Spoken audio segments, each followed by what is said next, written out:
welcome to the Tammy Tuckey Show. My name is Tammy Tuckey, and it's good to see you. 10 years ago, can you believe it? We were celebrating the 15th anniversary of this particular film on my podcast. So it's hard to say that I'm doing a double take right now, and now it's the 25th anniversary. So this time we are going to be reuniting with a wonderful group of people who pulled off the best Warner Brothers film that Disney ever made, as many people have quoted. This is The Emperor's New Groove.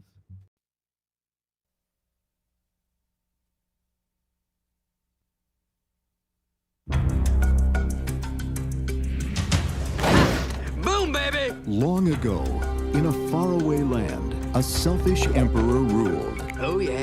He had everything he wanted. I'm so happy. Tell me about it. She wanted everything he had. I'll just poison you with this. Can you top me off, pal? Be a friend? A llama? Yeah, weird. Now, what he really needs Don't worry, Your Highness, I gotcha. is a friend. Where'd you come from, little guy? No touchy. From Walt Disney Pictures. Ask him which way the talking llama went. Squeakity squeak. Squeaking. He doesn't really want to talk to you. It's an epic story of courage, Don't tell me. We're about to go over a huge waterfall. Yep, Sharp rocks at the bottom. most likely. Bring it on. loyalty, Just gonna have to trust me. and friendship. You just saved my life. This holiday season, What? get ready Pull the lever, Crunk. Roll lever! for a whole new breed of adventure. Get them! Hey, I've been turned into a cow. Can I go home? You're excused. I can't believe this is happening. Then I bet you weren't expecting this. Oh, okay. The Emperor's New Groove, a comedy about learning to stand You tired of being a llama? Yes. on your own 4 feet. All righty. Okay, so this anniversary is not going to be possible without my partner in crime, the Kronk to my Yzma, story supervisor on The Emperor's New Groove, Steve Anderson. Hey! I can't hear you. Oh, no. I know. Where's the audio? We could do that thing where you can, like, pretend to talk and then I can talk for you if you want to. Doing a lot of this. That's okay. Steve, while you're figuring that out, I'm going to also bring the rest of our team on who are going to be a part of our first group. So here they are. We've got the rest of the gang here. Hello, everybody. Hello. Oh my God, Jeff, your audio is still wonky. What? Yes. Say me. You sound like Optimus Prime, dude. Oh, that's what's happening. Hold on a second. He's good. That's how he normally sounds. He sounds like the Main Street Electrical Parade. That's what we were just saying. I'm special. Yeah, why don't you can go ahead and mute yourself for a second, Jeff, while you fix that. But hi, everybody. Good evening. How are you guys? Great. Right? Welcome. Well, let's start it. Let's have you guys introduce yourselves and what role you played in working on this film. So, Steve, I already introduced you. Is your audio working? All good? I don't know. Can you hear me?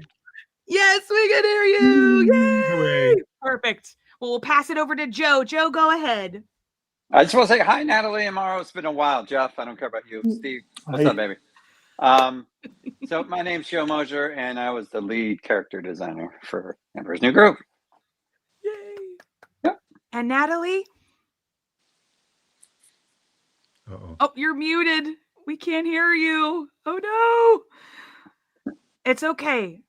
Mauro, why don't you introduce yourself if you don't mind? Mauro Maressa. I was the effects supervisor on the film.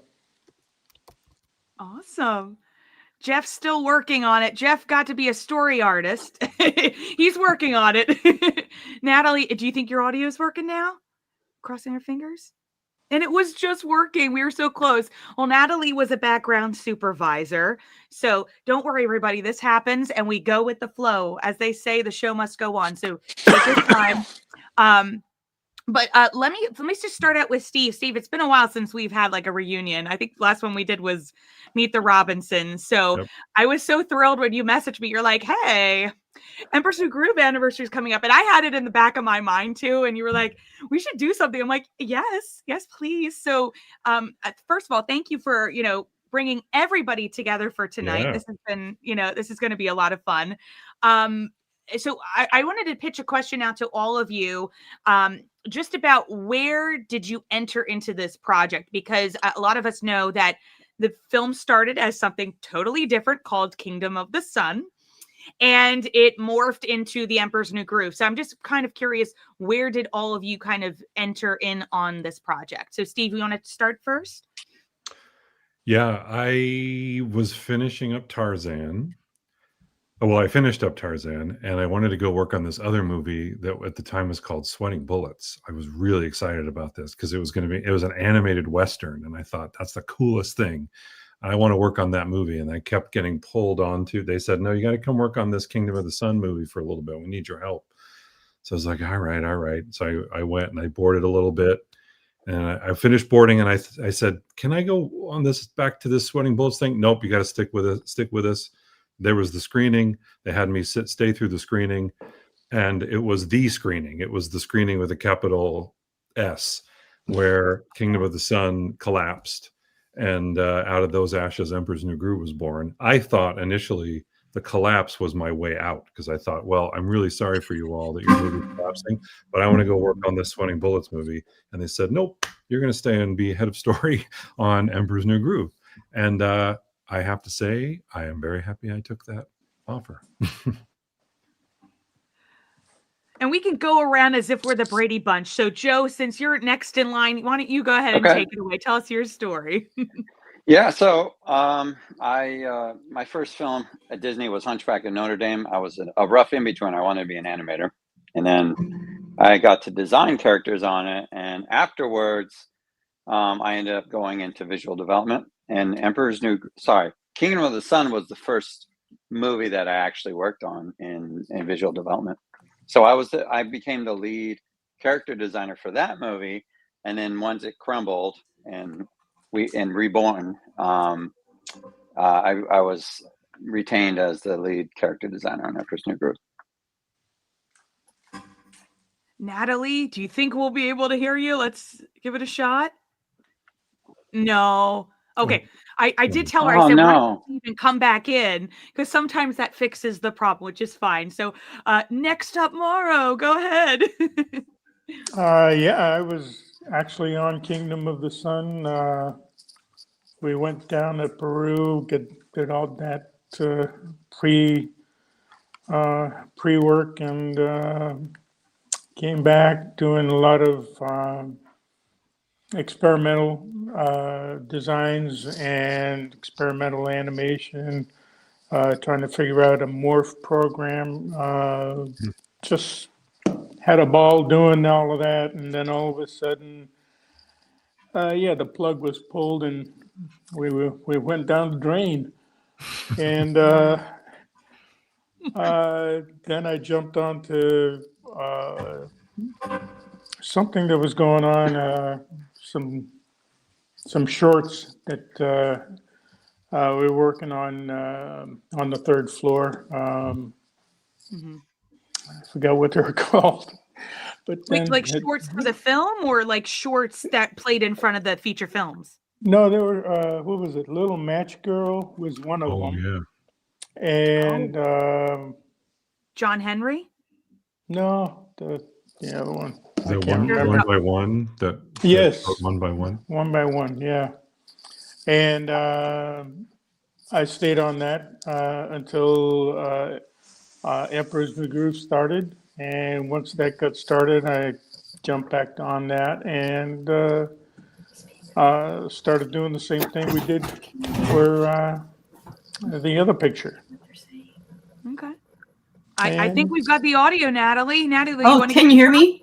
Yeah. I had my daughter help me. Thank you. Young person. It's Yeah. usually my grandson. God. So, question: when did I come into the project? Yes. From the very beginning, almost. Tom Cardone and Colin Stimson were brought in by Roger, and they brought me in almost right away as soon as I was done with. We all just finished up Hercules, and so we just jumped right into working on this. So we did some really early biz dev work on it. So yeah, I was there, for 2 movies. We made 2 different movies. A lot of the stuff we did was in the vault somewhere, never to be seen again. Yeah. Yeah. Sorry, I missed Mauro's story, but yeah, Oh, I'm it was sure it an mirrors intriguing ours. one. Yeah, I mean, it was, a lot of drama. It looked bad there for a while. It was a very emotional trip. It was the best of times. It was the worst of times. And then it was the best of times again. It was very Dickensian. It was a lot. But in the end, our crew, we got a lot of extra time to work out our visual style to simplify it even further. So we made good use of the time. And I think, the end result, we were really happy with it, visually speaking. And of course, the movie was wonderful, Yeah. So even though we were sad about what got left behind, obviously, and it lives on. I mean, it's become like a cult classic. It's amazing how many people, that's their favorite Disney film from that era. So, I'm really proud to have been a part of it. It was probably my favorite and least favorite, and then favorite again, Disney experience. Okay, Jeff Robot. Can you hear me now? Are you serious? Are you serious? I don't know. I kind of like it. Maybe it's an improvement. Why the heck? Of course it would be me, of course. You're doing this on purpose, Jeff. I know it. Of course, yeah. This is the shenanigans. Well, on Emperor's New Groove, this happened all the time. You have a great Bucky shirt, by the way. We were talking about that in the green room. There he is. Hey, Look at that. Crew jacket. I'm sorry. I don't know why this is. There it is. It worked. It It's worked. back? Whoa, You're back. okay. Don't I don't know move. what I did. I Stay pressed the perfectly button. still. Don't say a word. Okay, let me do this quick because we're running out of time. I think I might have been the first person brought on to the show other than Roger Allers, because I remember when I was brought on, I was working with Roger. Pocahontas was being worked on. Oh, because I did a character design of the bad person, and I did a male version, and I just remember drawing while Pocahontas was being done. So so I was there. I was on for both films, so I got to see all of it. And I was on. I think I had just finished up Fantasia 2000, and I had nothing to do, and they threw me on with Roger. He was early on in development, so I did some character design and some storyboards. So, okay. Well, yeah, speaking of character design, I know a lot of you guys send in, photos and different sketches and things. So here are a couple I thought we would go through from what you guys sent over. And I just want to hear your thoughts. I love how you guys begin to craft something and then it becomes the final product. But we get these, little tidbits, little glimpses of the character growing. So is that a fun process for all of you? Yeah. Yes. It's always fun. And you don't know where sometimes you're going to frustrating. end up. Yeah, absolutely.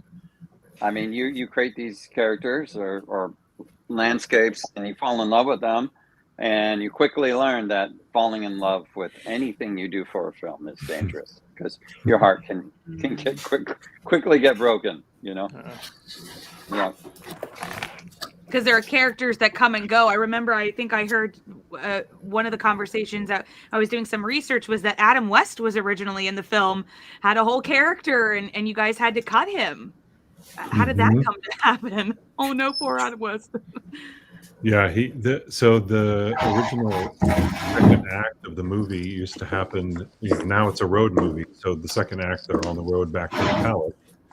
But in the original version of Emperor's New Groove, Act 2 stayed in Pacha's village. So you got to meet all the crazy, wacky, idiosyncratic members of Pacha's village, and one of them was this character named Mochi, who was this conspiracy theorist, played by Adam West. But when he was introduced to Kuzco, Kuzco thought he really knew who he was. This guy came up, Mochi comes up to Kuzco as a llama and says, "I know who you are, and I know you're the emperor, and I want to get you back to the palace." So Kuzco thinks, "Oh my gosh, this is my ticket." And then Kuzco discovers his underground bunker with like these mannequins, and suddenly realizes this guy's a total whack job. And that's kind of that moment where he's like, "Oh my gosh, I'm never going to get out of this village." So when second act changed to a road movie, then we ditched all those villagers, and unfortunately Adam West was one of them. So two of them remained in the bottom right-hand corner. Let me see if I can zoom in on this. Can we there you go. We're maximizing a little bit. The two in the bottom playing. Wait, who voiced them? Checkers.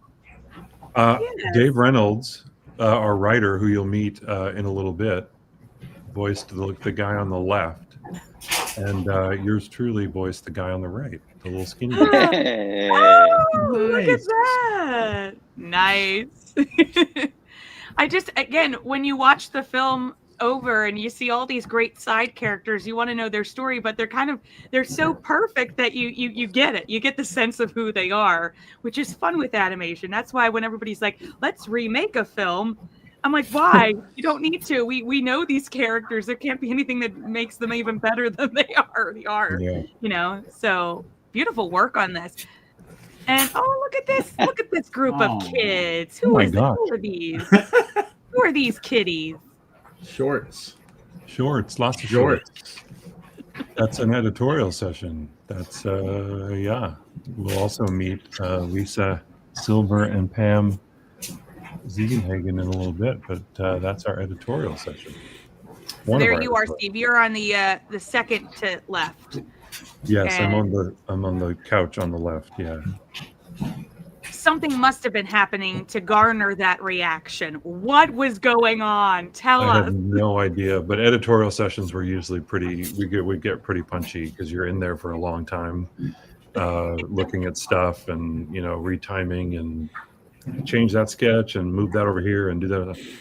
They're very time consuming, really fun, but we would get really punchy and get really silly, especially because the producer in the middle on the couch, Randy Fulmer, and the director on the right, Mark Dindal, are two very crazy, very fun-loving and playful and cuckoo leaders. So they also like to have fun and like to not take things too seriously, as you can tell from the movie.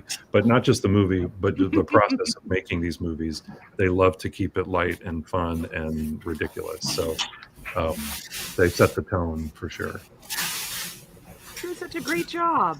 I'm sure everybody would agree in your interactions with Mark and Randy. Oh my goodness! Incredible. Yes. And yes, somebody mentions the late Randy Fulmer, and we miss him a lot. And I have something towards the end I wanted to bring up about Randy. We have some questions in the audience. Thank you guys. There's a lot of people who are currently watching live. So if you have any questions, you could put them in the chat. We'll try to bring them up and discuss a little bit more. Let's see. We've got a couple questions. Okay, here's one.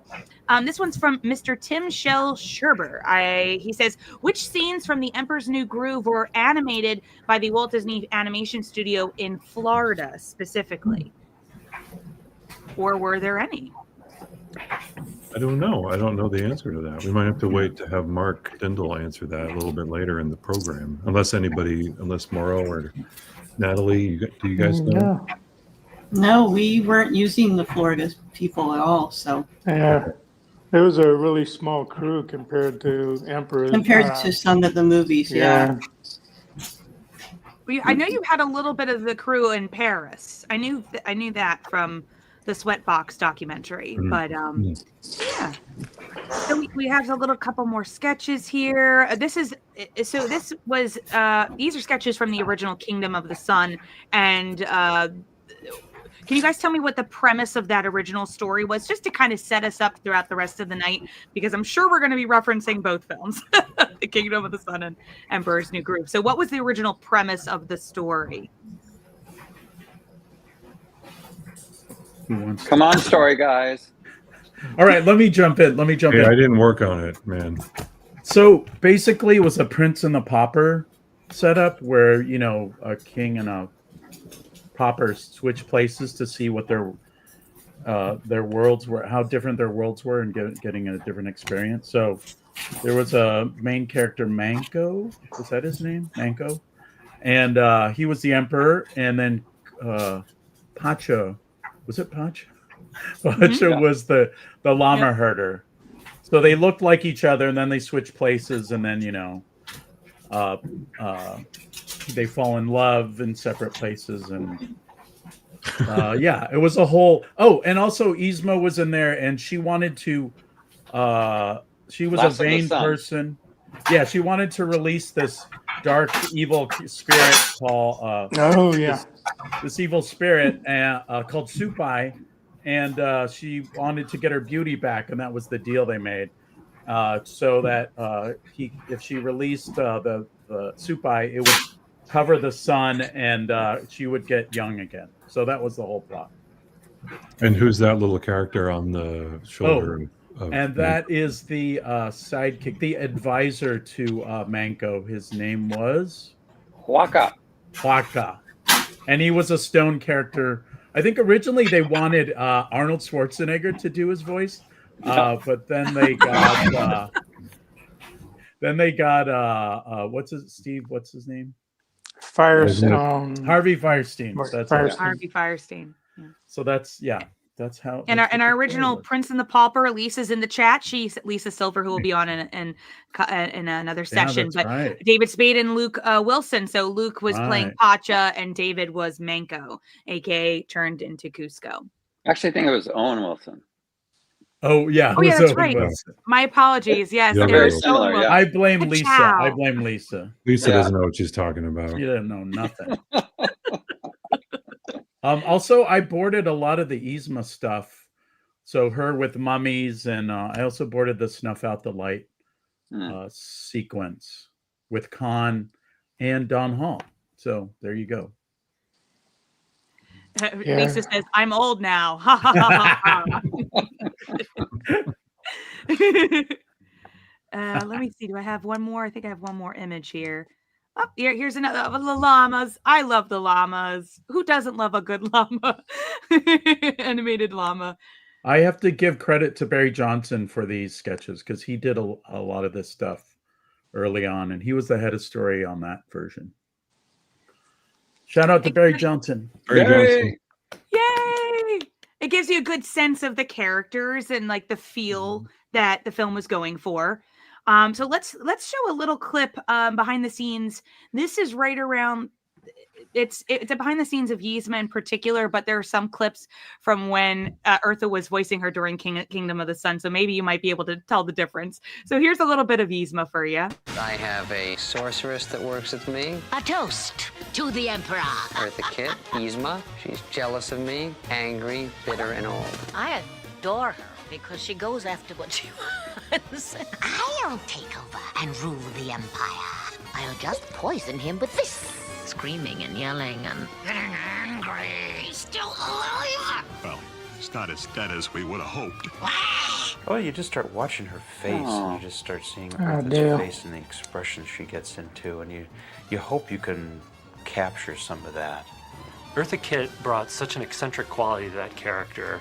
She said, that she loves to play that sort of wild diva role, and she just completely got into it. In the end, I think I started liking her. Back to work.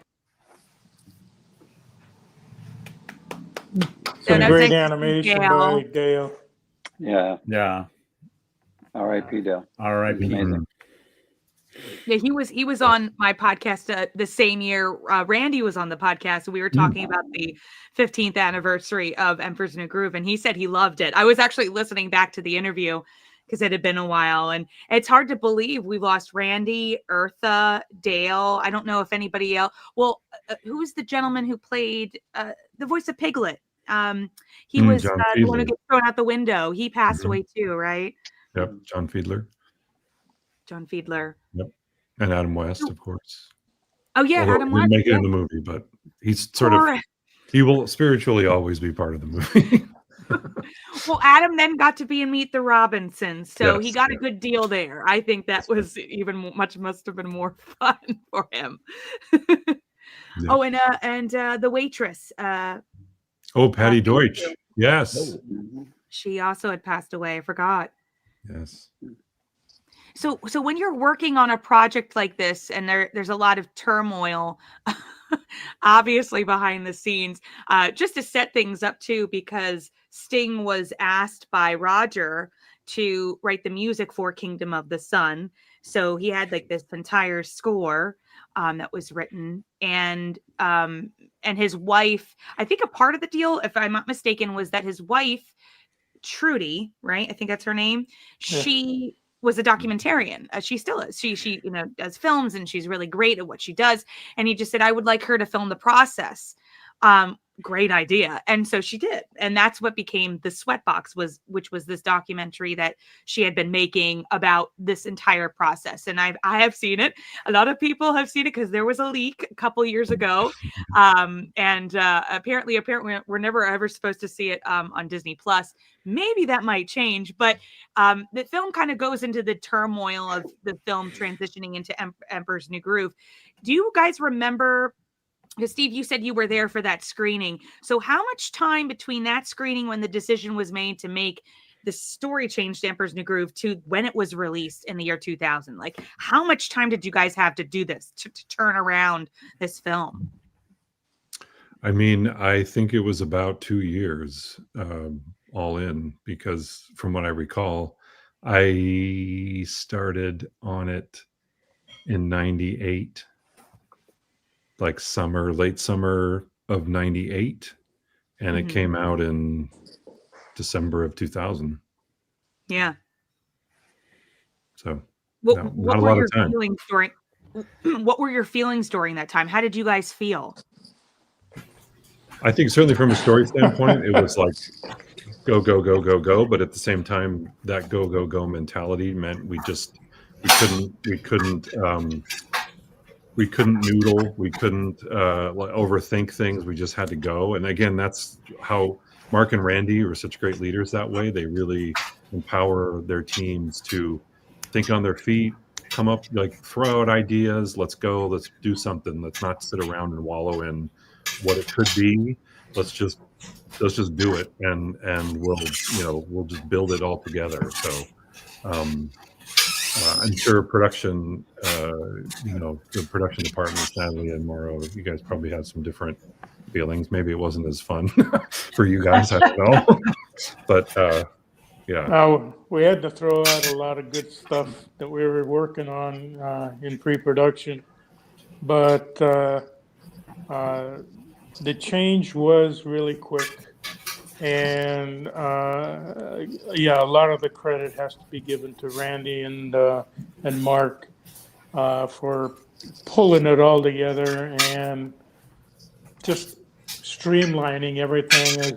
As Steve said, it's the simplification process. Had a few hiccups here and there, but those two guys made it a lot easier to go through.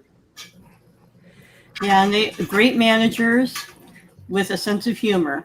Yeah. Because that's what we all needed. We needed to keep it light because we were on a real tight timeline. And it was kind of scary because we were told you're not getting a bigger budget, you're not getting more time. Now we have, we're making a move. It wasn't the luxuriating in the process that a lot of times we were feeling, we kind of gotten used to over the years. This was, really cranking.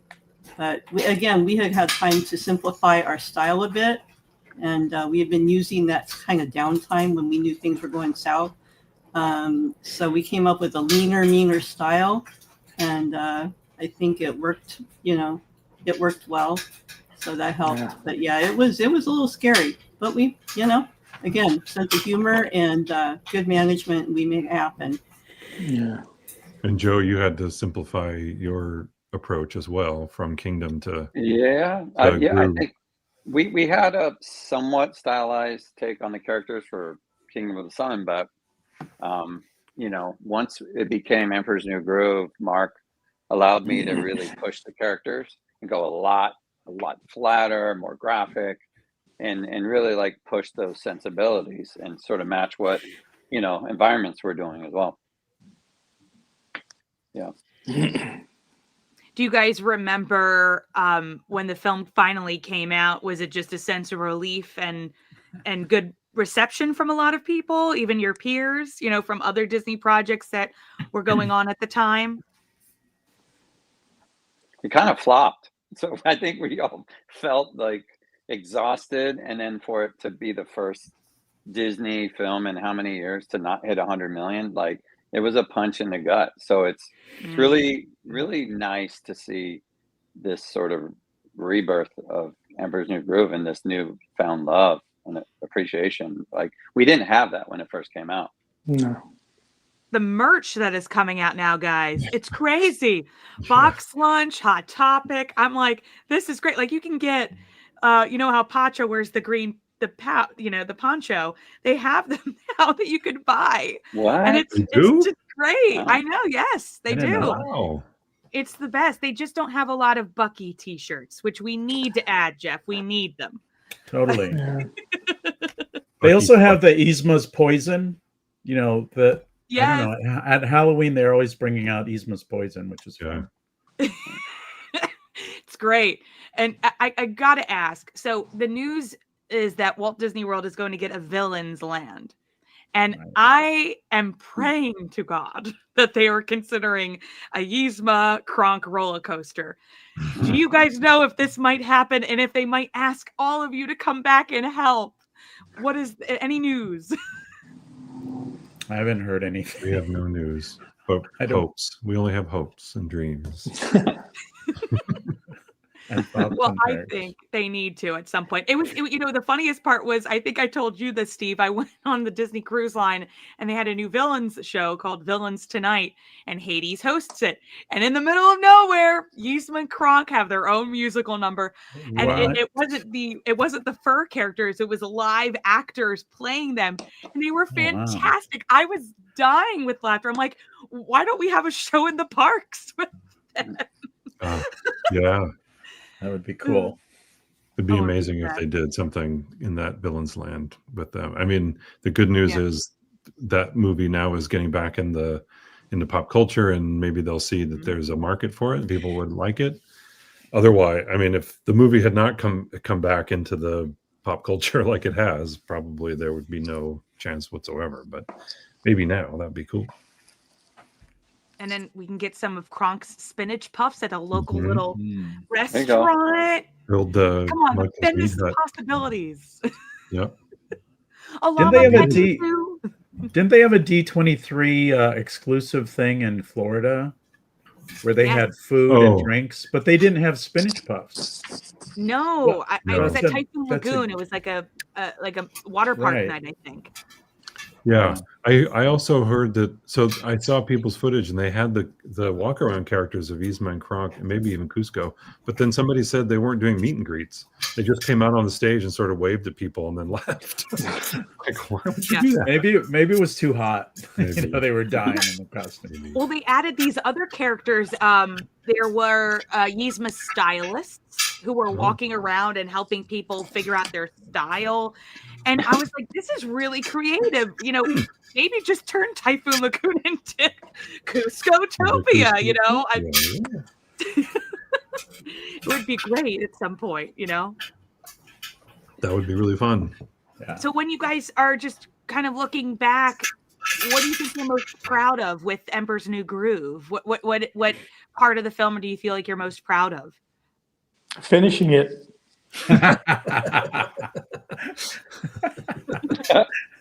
Getting it done. It was a tough road to hoe, I tell you.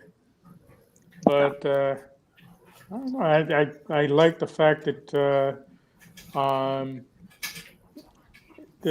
the whole simplification process. Actually, I thought that went really well. What about you, Yeah. Natalie? Oh, same thing. I mean, I think the style we finally hit, it took that extra time to hit it, you know, and it was something we had started out looking at things like just really great old Disney backgrounds. We looked at Los Amigos, and we looked at Peter Pan, and these really graphic, simple, well staged, kind of flat films. And you know, it took Disney artists. It was always an adjustment to go from one film to another. And Hercules, I came off Hercules, and I've been paper, like these massive backgrounds, really detail oriented, you know, super realistic and dimensional, and huge crew. And then, you know, we had to strip it all down, and we managed that, but it takes a big retooling, you know, of the artists. And we had a great background crew, a great layout team, and they just did fantastic work. So, you know, I was just really impressed that everybody came together, and even with that shortened amount of time, it still looked like it had one maker, you know, because that's always kind of the goal, that it looks like one person had a vision, you know, that it looks that unified. And I felt like we hit that mark. All the departments hit that mark: animation, character design, everybody. And so, yeah, I was just really, I was very proud of the film, and I loved it then. And, you know, I think we're all a little disappointed that we were like the ugly duckling of the studio at that time. Everybody felt sorry for us. And, but, you know, in the end, the film really has, you know, it has longevity, and it makes me really happy. What about you, Joe?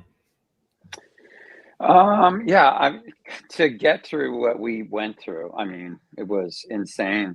It was heartbreaking when Kingdom of the Sun was canceled, because we all loved Roger. He was like my Disney dad, and mine too. Yeah, I mean, I actually designed.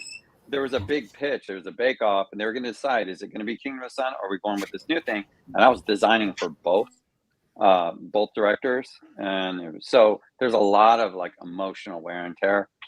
When I still watch it, I still feel it. So I'm really proud of what all of us were able to accomplish in such a short time. I mean, usually it takes 4 or 5 years, and we made this thing in 2 years. Yeah. And I guess it's really cool that people love Yzma and Kronk so much. So, you know, my wife came home from Disneyland, had the shoulder devil and angel. I'm like, oh my gosh. Like, you know, it's like, it's cool to see stuff you worked on, you know, in the parks finally, you know. And what about you, Jeff?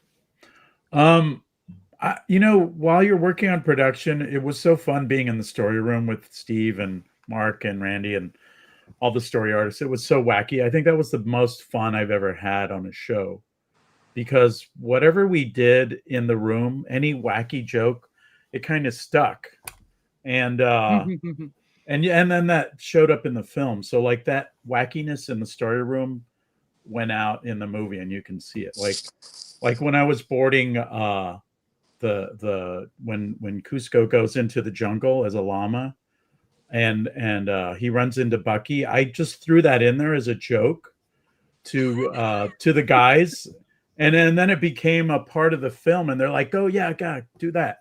And then he shows up at the end and ties it all together. So yeah, like just throwing out crazy ideas and fitting in the film. It was, you know, a testament to Mark, and not so much Dave Reynolds. I have to give Dave Reynolds some love there. No, I'm joking. I love Dave. But no, we all threw our funny bones in there, and you can see it on screen. So that's, I think, what I'm most proud of, is just the wackiness got on the screen. I love you mentioned the tie-in with Bucky at the end, because I feel like a lot of films nowadays just don't know how to recall back to certain things in the film, in any of their films any days. And that's like the perfect way to end it with Kronk, and it's just fun. So, well, Thank you guys so much for being a part of this. This has been fun, and I always do a Kodak moment with every guest I have on the show. So go ahead and look at your camera, and I'm going to count back from 3, and we're all going to smile, and we're all going to say Bucky at the same time. Ready? Wow. 3, 2, 1. Bucky. Bucky. Perfect. Well, thank you guys so much for coming on. Steve's going to stay with us throughout the broadcast. And thank you. It's been such a pleasure to see all of you. Thank you for being a part of the show. Great seeing all you guys. Great to see everybody. Mauro and Nice to see Natalie. you guys. Bye-bye. Bye. See you for the 30th. Yeah. Yep.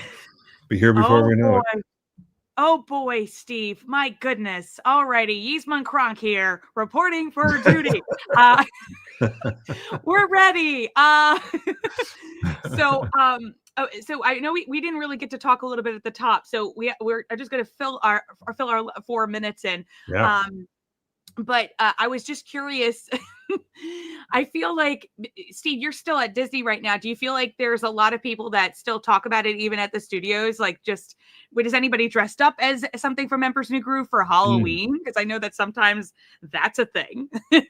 I was not able to do the costume contest this year because I had a lunch meeting, so I couldn't go across the street to see the big studio-wide costume parade. But I do remember last year there was a really nicely made, homemade Kuzco llama costume. It was amazing. And they had like a big neck and the head on top, and it was super cool. So yeah, those, well, and you know, obviously in the studio, as the years go on, younger generations, new generations come into to Disney animation. And so you also start seeing people that are working at Disney, but were little kids when the stuff that we worked on back when we were little kids just starting at Disney, they're now coming into the studio and working there. So you see that generational transition going on.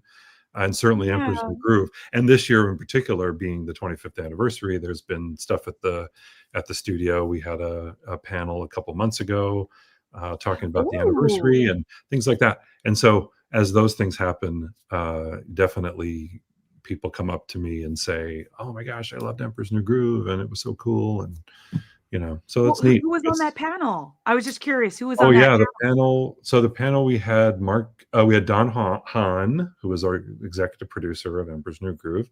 We had Mark Dindal, the director. We had Dave Reynolds, writer. You'll meet Mark and Dave very soon. Myself, Tracy Miller-Zarnicki, who was the story production manager with me. She and I ran the story department, and Tracy also was a producer on the Sweatbox. And then Patrick Warburton was on the panel, which was a big surprise. It was super cool. I did not expect that, but sure enough, there I was in my little chair, and Patrick Warburton was sitting right next to me, and it was really neat. Isn't he the nicest guy ever? Yeah, and great stories because he's been in the business for so long and just has great, just great industry stories. And yeah. Oh, he's met everybody. He was on my podcast right around COVID, like when nobody was doing anything. He came on my show, which was so sweet. And he did tell a story. He knew Eartha Kitt before Emperor's New Groove. If you want to know that story, yeah, you've got to watch. Go ahead and find that podcast interview with Patrick. And I just saw him a couple months ago because he's touring with he's touring with his comedy show. That's which is right. Great, he's doing stand up now. Yeah. He's doing it was so much fun, and I was the dork who came dressed as the devil and angel. And so I was like the only one dressed up. Everyone was like, "What the heck?" Like Emperor's New Groove, you wouldn't get it. But some of them were like, "Oh no, we do get it. We do." So that was we just don't know why you did it.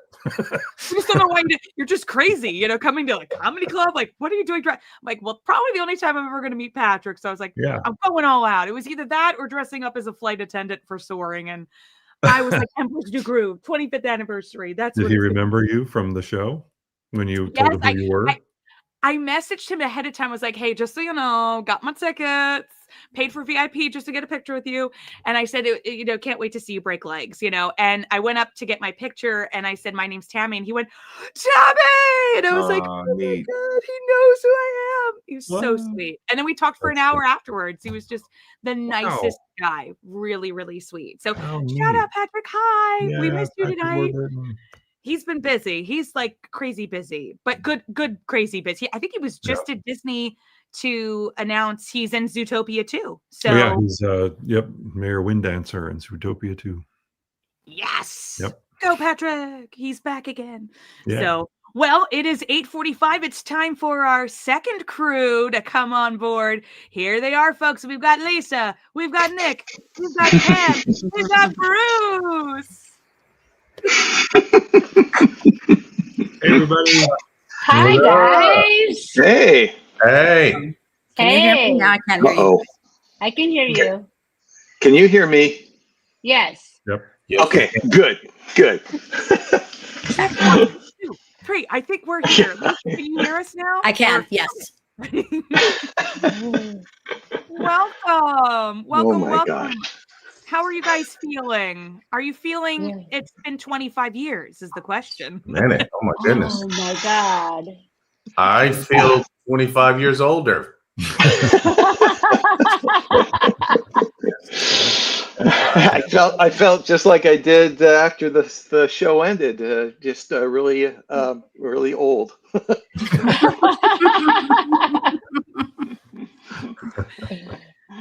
Well, I'm so glad you're all here. And again, I like to throw back to to the live audience that is watching and sending us questions. We got a question from Mayfair CCS. I thought it would be great to start out with. Hi, as a fan and a South American, I'm curious, did you guys get to visit Peru? And they liked your interpretation. They thought it was the bomb, the art. So did you guys get to travel? No, actually, did. I think I'm the only one that actually got to go. Oh yeah. Oh, wow. Oh good. Yeah. Because at the time I went, we were working on Kingdom of the Sun. Okay. Oh, right. Yes. Yes. And so they rarely allow you to go on research trips because the research trips they're you have people like a head of layout, a head of backgrounds, viz dev. That's just one person. So, but when you have like 5 to 10 supervising animators, that's just too many. But this time it was early enough that they allowed us. Myself and Andreas, I think, were the only two that actually went as part of the animation crew. Yeah, I'm looking at that picture. Yeah. So yeah, we got to go down to Peru, and it was 11 days. It was crazy. It was amazing. That was one of the best trips. And you can see if you have the special edition, they'll show footage of the trip in the bonus material. So we might see a little bit of that later, actually. Yeah. But you had so many photos, Nick. I was like, we've got to take a look at these of the trip. So tell us, where did you go? Okay, so this one here, this is Machu Picchu. You see the tall peak at the top? That's Huayna Picchu. Everybody but me went up there. And I couldn't do it. I just couldn't, especially when they start talking about, well, it's a pretty uphill climb up, but there's parts where you have to pull yourself up with the rope. And I just got married a couple of years earlier. I had a little baby girl at home. I wasn't about to die in Peru, so I stayed down in Machu Picchu. So you did not want to Picchu, is what you're saying. Right. Exactly. I did not want to. Take this Pichu and shove it. Exactly. So I stayed down in Machu Picchu, and I witnessed the llama sacrifice. Oh, wow. Wow. It wasn't really a llama sacrifice. What happened was this llama. There's a picture of me with a llama sort of profile staring at. But this one llama, he was sort of just sort of lounging, and these workers came around, these the workers, groundkeepers, and they were looking at him. They're pushing him, trying to get him up, and he wouldn't stand up. And so this other guy comes up and starts digging this hole, and I'm thinking, digging up? No, it couldn't be, right? So he's digging, he digs all the way down this huge hole, grabs this llama, slits his throat, drops it into a pit, and then starts piling the dirt on. It's like, wow, how about some medicine, Look at that. I don't know. I just, it was one of those things where I was thinking, you don't want to cough around these people. They'll start digging a hole, Just based on this picture right here, I think that llama believes you put a hit out on him. That's the information in that picture alone. It's awful, awful.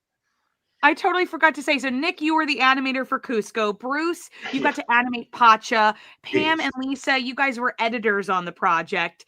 Sorry for my non-introduction for you guys. I was like, it's so exciting to have you. Let's just start talking.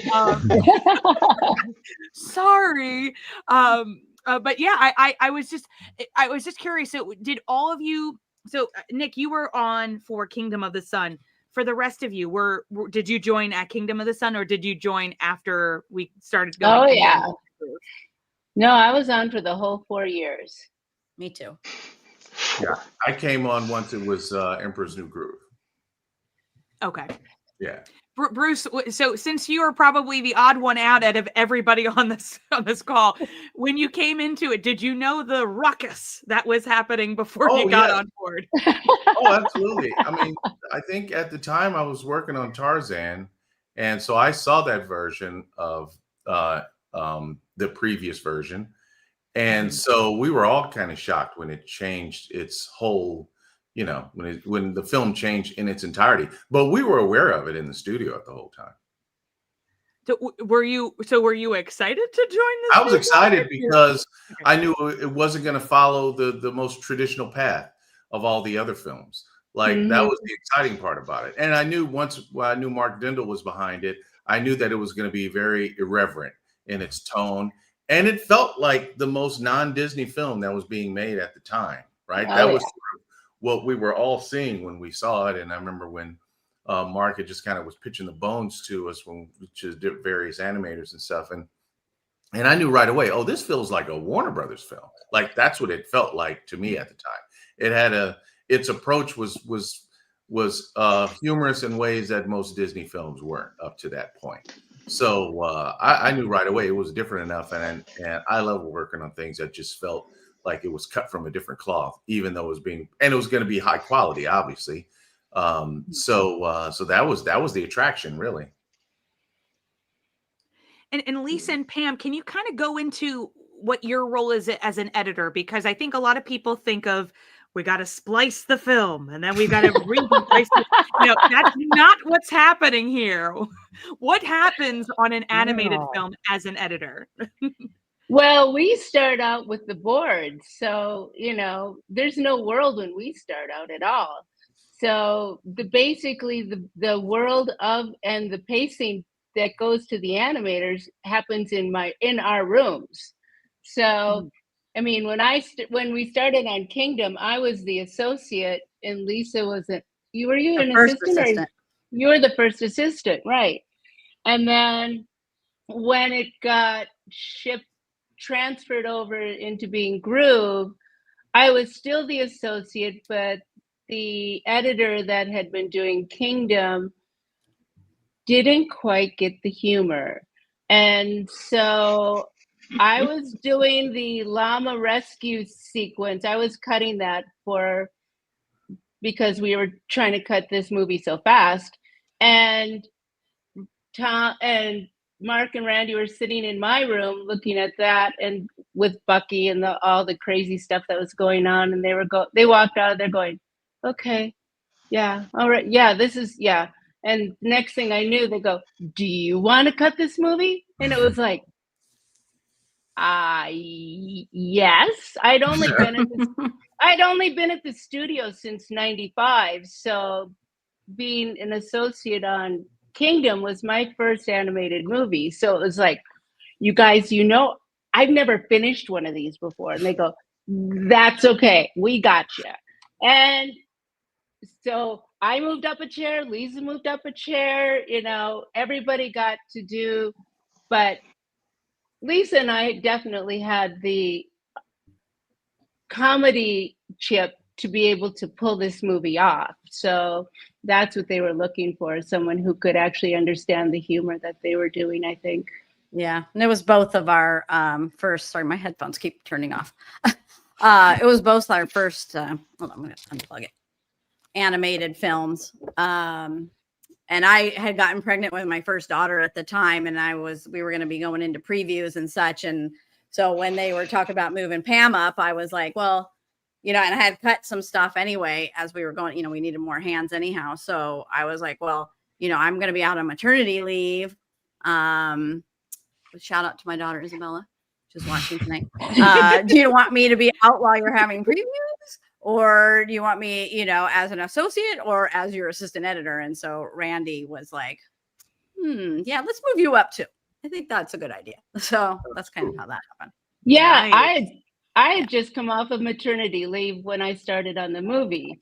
So I had a tiny baby at home and was thrown into this whole thing. And it was like, wow. And he was 4 when it came out. So he got to see it at the end. So that was pretty fun. I tried to take maternity leave, but they just said that was a food. That's just a food, baby. Get your ass back to the desk. Get to work. Fail. Oh, but Lisa, look who's in the chat. I got the coolest mom. Oh. Hey. Is that my food baby? Hey, food baby. Hey. Pam and Lisa, did you see in the last segment the picture from editorial that somebody I sent that one in. I thought I set that in. Maybe we both set that in. I set that same one too. That's an amazing picture. I love that.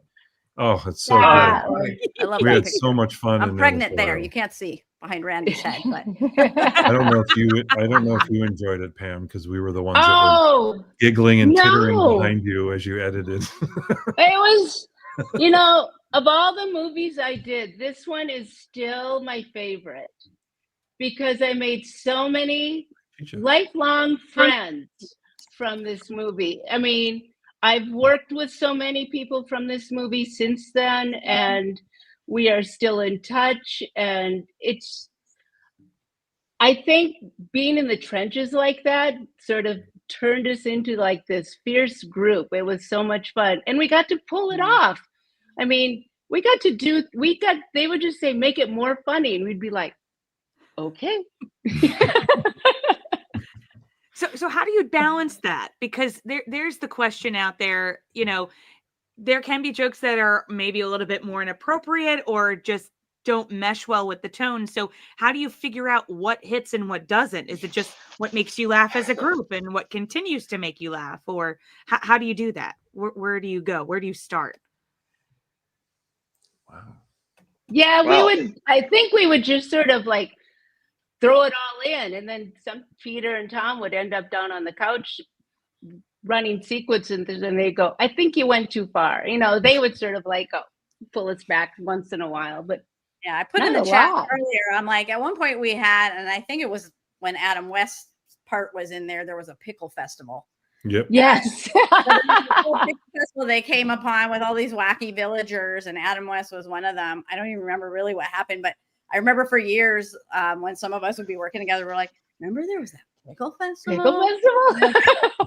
That was Kingdom in the Sun. See, there's Kingdom of the Sun, then Kingdom in the Sun. Haven't quite gotten to the groove era yet. You're talking about gags. One of the jokes that cut out. I always thought it was funny because it so fit Kuzco's character. It was a line that he did at the end when they were about to go back to the palace, and he says, "Thank you." He goes, "No, thank you." And then there was this narration where he goes, this is an example of how lying can be a good thing. And I always thought that's such a great line. And Mark's like, no, we got to cut that out. It's not good. It's like, but it's his character. I mean, he has an arc, but it's still one of those things where you'd expect him to say something like that in his current situation. But they said, I guess it was a little too, on the nose. Not Disney. Well, Nick, can you tell me a little bit about this picture? Well, yeah, like I showed you, this was the Waka, which actually shows up in the final Emperor's New Groove film, in a little the opening of the dinner party, holding the candles. But yeah, this was Harvey Fierstein doing the voice, which is this. He was doing his role for Kingdom of the Sun, and I can still remember some of the dialogue just didn't work, and there was one section where he and Yzma were walking down the hallways, and Yzma says, "Well, the maidens were much better looking in my day," and his line was, "Yzma, you were much better looking in your day." And after he recorded it, he said, "I don't understand what that means. Does anybody know what that joke means?" Nobody knows what it means, Harvey. Just record it. Oh golly. No one knows what it means. But that would have been. I think we all love Harvey and Mulan, and it would have been interesting to see him as another Disney character. Well, there's a couple of scenes I have on my page, a couple of dialogue scenes of this character with Harvey's voice. Oh yes, that were kind of cool. I liked them. He did a good job, but again, they went through so many variations on this. I didn't even know. I mean, at one time, I suggested, rotating the hat this way and getting Mr. T to do the voice, and they said, no, we can't do that. They flew us out to England to record Peter Ustinov. I read with him. I read with Peter Ustinov, and then we got back, and they just tossed the whole recording session, and they started looking for another person, or no one knew what to do with this character. Gary Marshall, Peter Ustinov. I don't know who else. I'm trying to remember who else they were thinking, but the project was really kind of up in the air for the longest time. So I actually welcomed. I felt the same way what Bruce was saying. This is the first project where you go, wow, this is weird. I remember the first time I went up into the storyboard area where just after the whole production shut down, and they were trying to get up for the next incarnation of it, and there was this whole thing. I think Peter Schneider. Peter Schneider? No. Sorry. Peter Delvecq? Peter. No. Peter Head story guy. Not you, Steve. Chris Williams? Chris Williams. He did a board. Peter, I don't know why I was thinking Peter. Anyway. Well, it's been 25 years, Nick. I know. This is a product of 25 years Chris later. Chris Williams did this board of them walking down the hallway, Yzma and Kuzco, and they were all walking to their own theme music. And I wasn't sure how well that was going to work, but I was like, wow, this is going to be bizarre. This is going to be really wild if they're starting so out of the box at this time. I thought this could only get better, Right. And that idea was abandoned eventually, but the theme song part of it wasn't, and that's where they got the whole intro. And so to me, that was it's like Bruce said, it was like a Warner Brothers feature. It was. I like to tell people it's the film I would have loved to have worked on had I not. Yeah. Because it was what I got into animation to do. It was that type of thing, that type of film. And I kind of wish, I was really disappointed that their next project got canned, because I thought that would have been such a great film to do as well. Their Red's Wolf idea, which is what they were developing after. And so, but because I had such a great time on this one. Yeah, no, it was fun. Well, let's take a look a little behind the scenes clip. We're gonna probably see somebody on this panel in the clip, so let's see who it is. Who could it be? I'm In afraid. this Madcap film, we find that Pacha is actually the glue that kind of holds this film together. Build your summer house somewhere else. I got a little secret for you. Come here. No, closer. I don't make deals with peasants. John Goodman has an infectious smile, you know, and a laugh that can just really reel you in. And one thing I would do in watching the recording session or a videotaped session is to find all of his mannerisms and try to put all of that into my drawings. It's a different style of acting, and it's all based on the same thing that all acting is, based on the truth. And that's how you get your laughs. John Goodman brought such a warmth foundation to the Pacha character. Well, better get going. With that bridge out, it's a 4-day walk to the palace. What? You mean you're still taking me back? I shook on it, didn't I? Pacha is just a big, virile, good-looking, dependable family man. It's unlike any other feature I've ever seen before. It's so different and so good. That's funny. He was so much fun to record. Oh my God. Yeah, it seems like it. I had a lot of fun because it was like, you know, he's the straight man in this film, and that's what makes, you know, Nick's character shine. That's what makes all the other characters shine, is that, you know, he's a lot of times the victim of a lot of the jokes, and you gotta let it happen. The key to Pacha for me was like restraint in a lot of places, right? When they were playing on screen together. But for me, there was still fun. Like I remember the sequence where Pacha brings Kuzco from the lake, and he thinks he's dead, and he has to sort of breathe life back into him. So they do the whole mouth thing. Yeah. A lot of that was the boards were simply, you know, he brings him across, and then he begins to do the mouth, and it splits. But Mark let me open up the shot. And so, you know, I said, well, look, Mark, I want to do a thing where he really kind of tests the waters. Like, give me some time for him to really kind of test the waters of what he's about to do and have him really think about it. So the shot where he goes and he's really thinking about it, he's rubbing his chest and takes one mouth and with a piece of mouth, and then the tongue comes flopping out, which is just all like, he's going to let me open it up. So let me just go ahead and do this.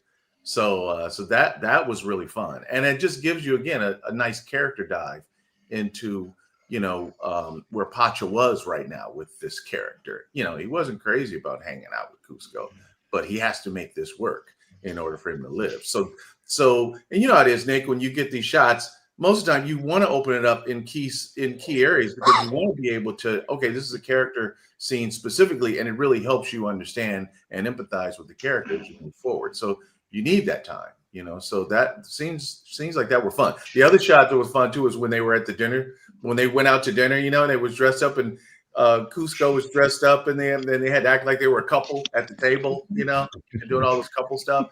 That was really fun too. Because at that point, all the nuances and stuff are left up to the animator to really sort of enhance the character. Some things you just can't board. You just kind of like, here it is, and they're just disguising who they are. Go for it, right? So that's fun. And then getting a chance to play alongside. When I'm playing, you know, Pacha in the scene, Nick is playing Kuzco. It's just like us at dinner, you know, and I'm trying to romance Nick. That would never happen. It's kind of what it was. That's what made it fun. Yeah, I love the scene you and I did together. This huge long scene where they were looking at the mountain and trying to discuss where the light is and all that stuff, and how, you know, he would take the scene over from me, and he would do something with Kuzco, and I'd have to react to Kuzco, and you always knew it was like a fun dance. Yeah, it was. As far as opening up the shot, I remember there was a scene in with where the dialogue didn't quite match. It was it was like, oh yeah, llama face. And he goes, what happened? I don't know. I haven't figured that out yet. And I just thought to myself, it's like, well, how am I going to do this? Because you hear this sort of, I don't know. I got to figure that out. How am I going to transition to that? Because it sounds like they're from two different recording sessions. So I suggested to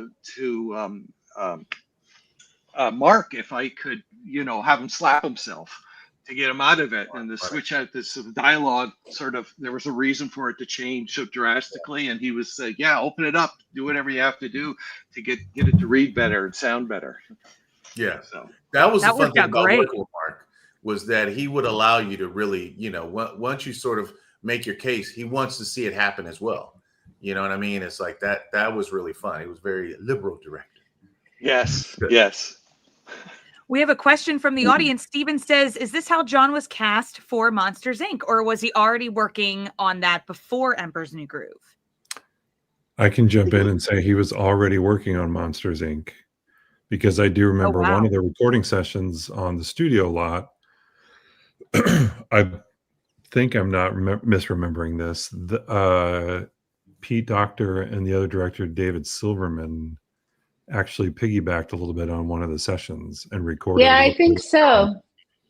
I think they were doing some pickup lines or something that they needed to like grab quick. So they sort of showed up and it was like, hey. Yeah. Hey, this is our session. Go away. Get your own session. Yeah. Now I just want to ask.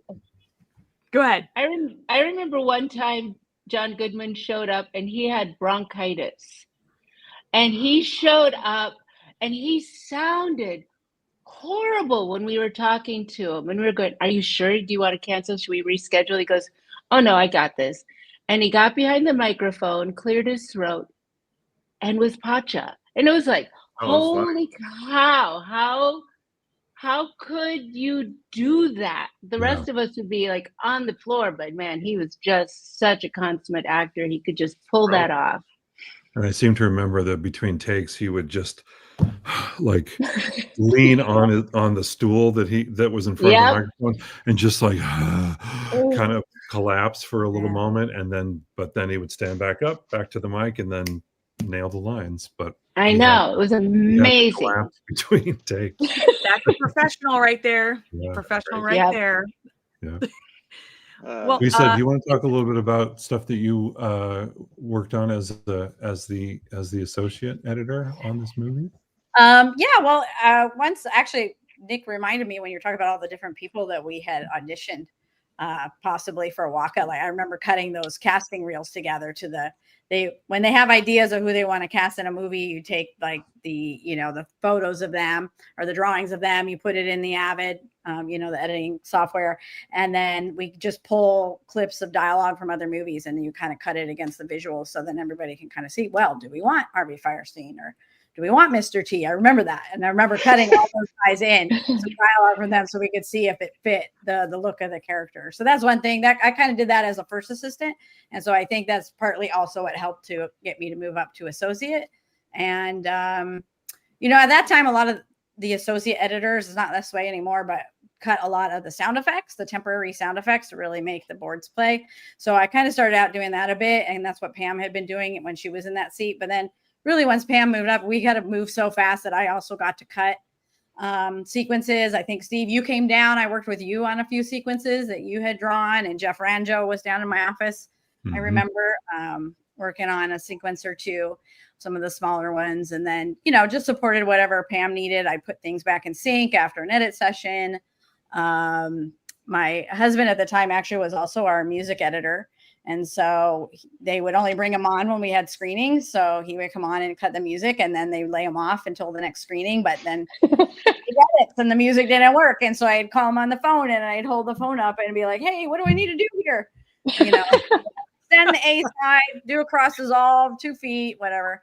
And it was great. I learned a lot. I learned a lot about music editing. I learned a lot about editing. I think Pam and I both we got thrown into the fire and have both had awesome editing careers ever since. So it was just a great experience, and everybody on the film was just a joy to work with. Mark was amazing, and layout crew was amazing, and the animators were amazing. Like, it was just great. It was just really fun. David Yeah, Spade, on the other hand. But Yeah. he was perfect for the part. Let's just say. Yeah. Oh yes, that's funny. Yes, Typecasting. yes, I would agree with that. I remember one. I don't. He was. You already he wrote was- it down on your page, Nick. You might as well just say yeah, it. Yeah, I know. I mean, it was. He was one of those guys that when he finally recorded, his stuff was brilliant, and it was such a joy to animate too, because it was so expressive and all that. But honestly, it was him. He wasn't really acting. That was Spade. That's his personality. You know, he's playing. But that was a the knight. unique personality. That's a personality that hadn't been Exactly. captured in any as a lead in any Disney film. That's what made it unique. Yeah, Well, and you know, but I remember one day we were scrounging for bits and pieces. We had to get him in to record, and he kept, you know, holding off, putting it off, and we were all running out of work because I had like a 15-man crew on that. Well, on that character, both llama and human, and so, you know, Mark and Randy were like, you need to, you know, animate to scratch. And I'm like, no, we're not animating to scratch. I mean, that's just death. You know, that's not going to work. And so we finally got a recording thing, and he didn't want to be there. He just, he was like, okay, Season Croc, we're saved. And I remember that line because that's the way he read it. And I sit next to Randy, and Randy's like going, and after we got back to the studio, after we recorded all this, I just said, we can't use this stuff. It's terrible. It's just, it's, you know, and so I don't know who came up with the idea, but it was brilliant. They said, we have to come bring him back, and we're going to film B-roll for the making of, right? And so they got all this crew to film him actually, and they repeated all of the dialogue that he messed up the day before, and they got some schmarmy producer type guy. I can't remember, but this guy, I sit next to him, and he was on the phone going, yeah, man. Yeah. We got Julia Roberts. Yeah. We'll get her. Don't worry. Well, yeah. And I'm sitting there going, wow, I thought this was like a joke, but this guy's actually real. He exists. I thought this was a stereotype, right? But here he is. And David Spade's in the booth, and they're all filming him and all this. And somebody says, hey, David, did you see Man on the Moon? And David's like, no, I don't want to watch a movie starring somebody who's funnier than the person they're portraying. Hey, David, this is the guy sitting next to me. Did you hear what I said? I said I didn't want to, you know, see a film from the guy, you know. And Dave's like, yeah, right. Anyway, and he goes back to talking to him. And so this is the way it went, but we were able to get a really good recording session of the stuff that we needed from that sequence. And so, you know, that was a very smart thing to do. And I'll just say a little bit in David's defense, he was at the start of Kingdom of the Sun when he was working with his good friend Owen Wilson. So when everything changed, it just, I guess what it sounded like from, I think there was also another panel. It was like, now I have to come back again and do it all over again. So I don't think everybody gave him like how long it was supposed to take, because originally Manco in Kingdom of the Sun was really only in the beginning. Right. And it was a small part, and now it was expanded. So because the llama version of David Spade in Kingdom didn't talk, right? I think it was Right. It was a llama. It was just a llama. So that's a good point, Tammy. He just did just a little bit in the beginning and then at the end. Wow. So he's like, what? So it's funny when people mention it to him on interviews nowadays, he goes, yeah, everybody seems to like it. And, it turned out good. So David approves, y'all. Hey, even at the time, I asked him, can I take expression photos of you? And he said, sure. So I got to take a bunch of expression photos with him that I put up at my desk there. And so, he was very professional and all that, but that was just one time where you could tell he wasn't into it and he needed some encouragement, Right. Yeah, I mean, it worked out great. Also in editing, we see the movie over and over and over and over again. Like as animators, you guys get a million times, right? And you're just watching your bits over, but we see the film so often that I remember not seeing it for a few years. I'm like, I do not want to watch it for a while. And then it's probably 2 years later or something, and I was making dinner and the Disney Channel was on for the kids or whatever, and the movie came on and I'm making dinner and then I was like, I remember that was funny. And then I'm like, walk over, and then I probably stood there for like an hour. I'm like, that was so funny. Oh my God, this movie was so funny. Like you just kind of forgot. After seeing it so often. And even I watched last night in prep for this, and I'm like, God, this was so much fun. I'm so glad I worked on this movie. So much fun. Yeah. Yeah. Well, somebody in the audience has a question. I think this is your daughter. So when you have to watch the movie so many times, does your brain retain the quotes? What's your favorite quote? Oh, yeah. Oh, wow.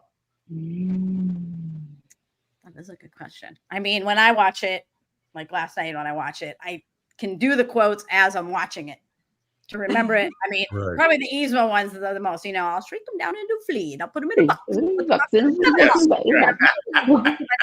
And when it runs, the hammer. That's probably my favorite. That's pretty funny. Yeah. My son and I do the squirrel a lot because he'll go squeakity squeak squeakum.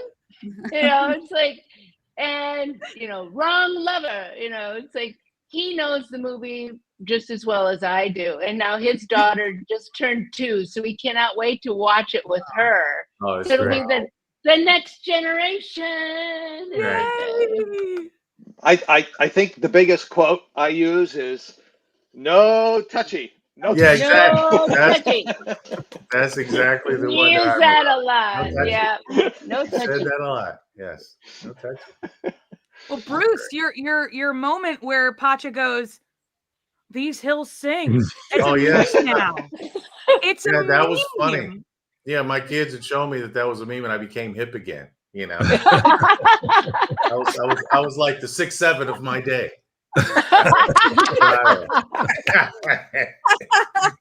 That was pretty fun. That was pretty wild to see, actually. Yeah.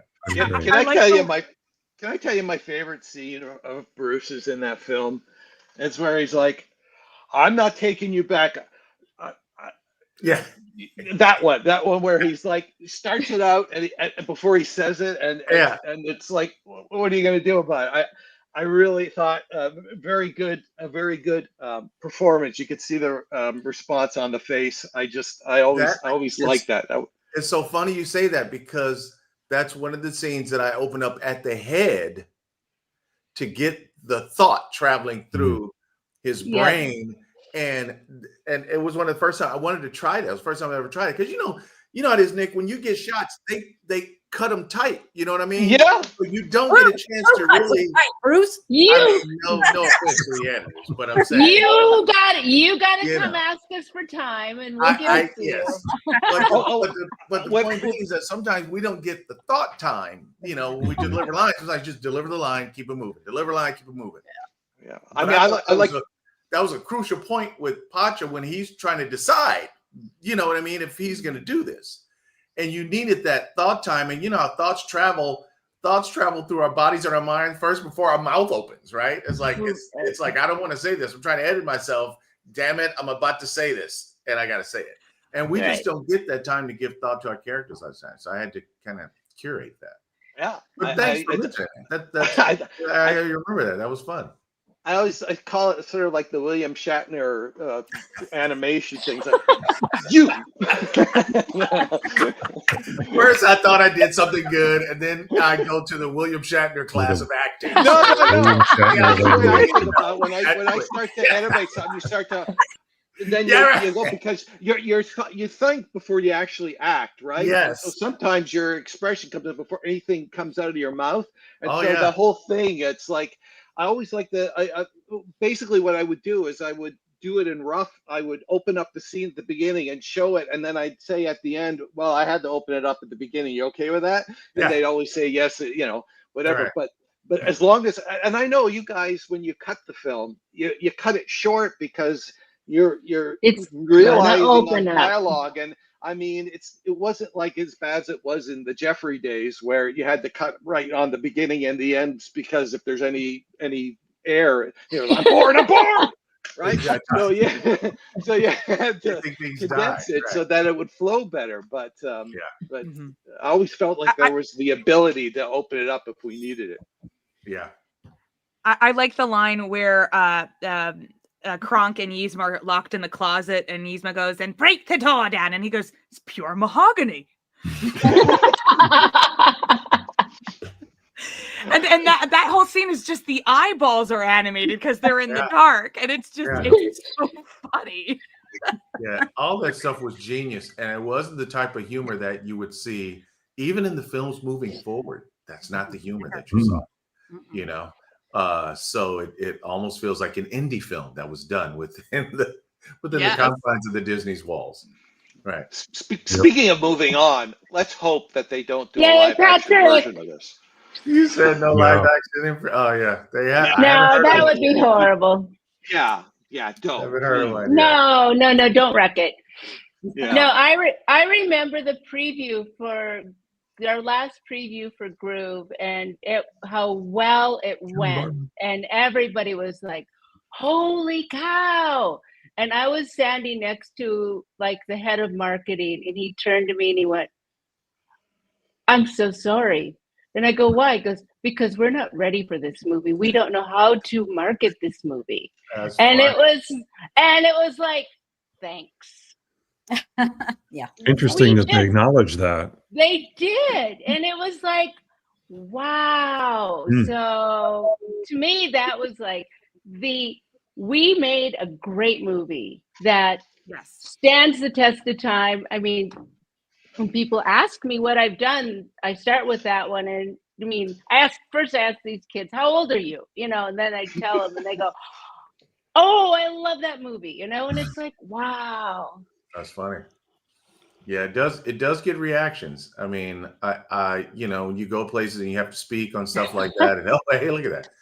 It definitely gets reactions for sure. I mean, when you mention just chronologically The Emperor's New Groove, people really crack up off of that. So kids crack up off of that.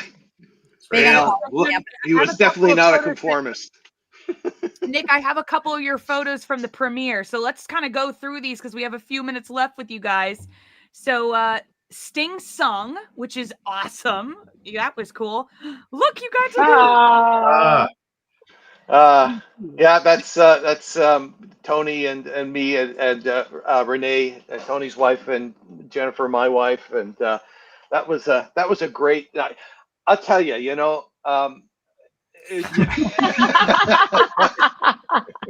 were having fun. Oh yeah. After a while, we really got to your best friend. Yeah. I mean, that's great. Oh, Wendy Malick, and she did a great job. I love her voice. Yeah. And Eartha, yeah. That it was a shame that John wasn't there, but I got to meet him about 10 years later when we went down to New Orleans during Princess and the Frog. So see, look at that. He's offering me shake my hand, and I just Pacha left me hanging. God damn it. God damn it. We always do that to me. Patrick. That's funny. Tammy, in your next segment, you'll have to ask Mark about Eartha Kitt got to sing happy birthday to him. Oh yes. Oh, really? That was good. That was good. Yeah. Wow. Nice.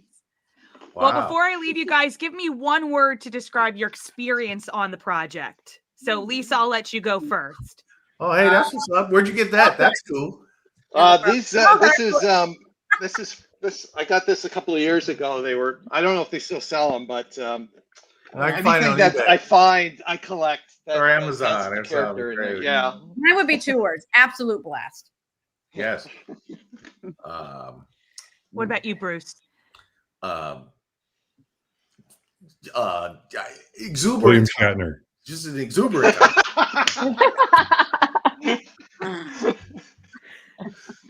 And Pam. Life-changing. It was life-changing, and I made my forever friends there. And Nick. I would say that it was the most professional, most enjoyable experience I had on a film at Disney. Once Emperor's New Groove started, it was rough, but it was like the four of us supervisors, and we were a tight-knit group, and we were just working towards this final goal, and we all loved it, and we worked with an amazing crew, it was the best experience I ever worked on at the studio. Best film I ever worked on at the studio. Well, let's go ahead. Let's look at the camera. We're going to do our Kodak moment. And on the count of 3, let's all say William Shatner. Here we go. 1, 2, 3. William Shatner. Perfect. Thank you guys so much. Happy anniversary. Thank you. Thank you for having us, Tammy. Steve. Take care, everybody. Good to see you all too. Bye. Good to see you. Bye. Bye. All righty. Yay. And our final look at everybody. You're so much Fun fun. All righty. people. Okay, Steve, you ready? You ready for the final group? Ready. Okay, here they are. We've got Bob, we've got Dave, we've got Mark. Hi, guys. Hey, everyone. Hey. What's going on, guys? Hi. I think Dave's trying to Dave's get very his mic. serious. We can Dave, hear you're you, very Mike. serious. He's like, Uh-oh. I've got to get this to work. Dave is. How about Oh, now? there you go. There. Yeah. You can't be muted, Dave. No. Oh, dude. Who were You those will not be people muted. anyway? Were they on the movie? Were they even? I don't remember any of Were them. those interns? What was that? What was that? I can't remember. I don't remember know. seeing any of them there while Mark and I and then Steve, the three of us did this whole movie on one Cintiq. It was a lot. It was a lot of work, but we did You it. had Cintiqs back then? I didn't have one. I guess you did. All right. So Here we've we go. got Fire Mark. away. Mark was the Let's go. director. Dave was the writer. Bob, you were Bucky. We were raving about Bucky because we're all big fans. Why can I not hear it? Why I can't hear anything? Oh, You can't hear us? You didn't miss much. Tammy. I cannot hear Tammy. You can't hear me? Can you hear us? What the? Oh, now we're delayed too. This. Technology. All right, I'm jumping off. I'm jumping back up. There we go. All right. Okay. That's I'm a out. perfect All right. idea. You go ahead and Turn do it that. off. Turn it on. And All right, while we're lock the doing that, door. I thought it would be fun. Lock the green room door.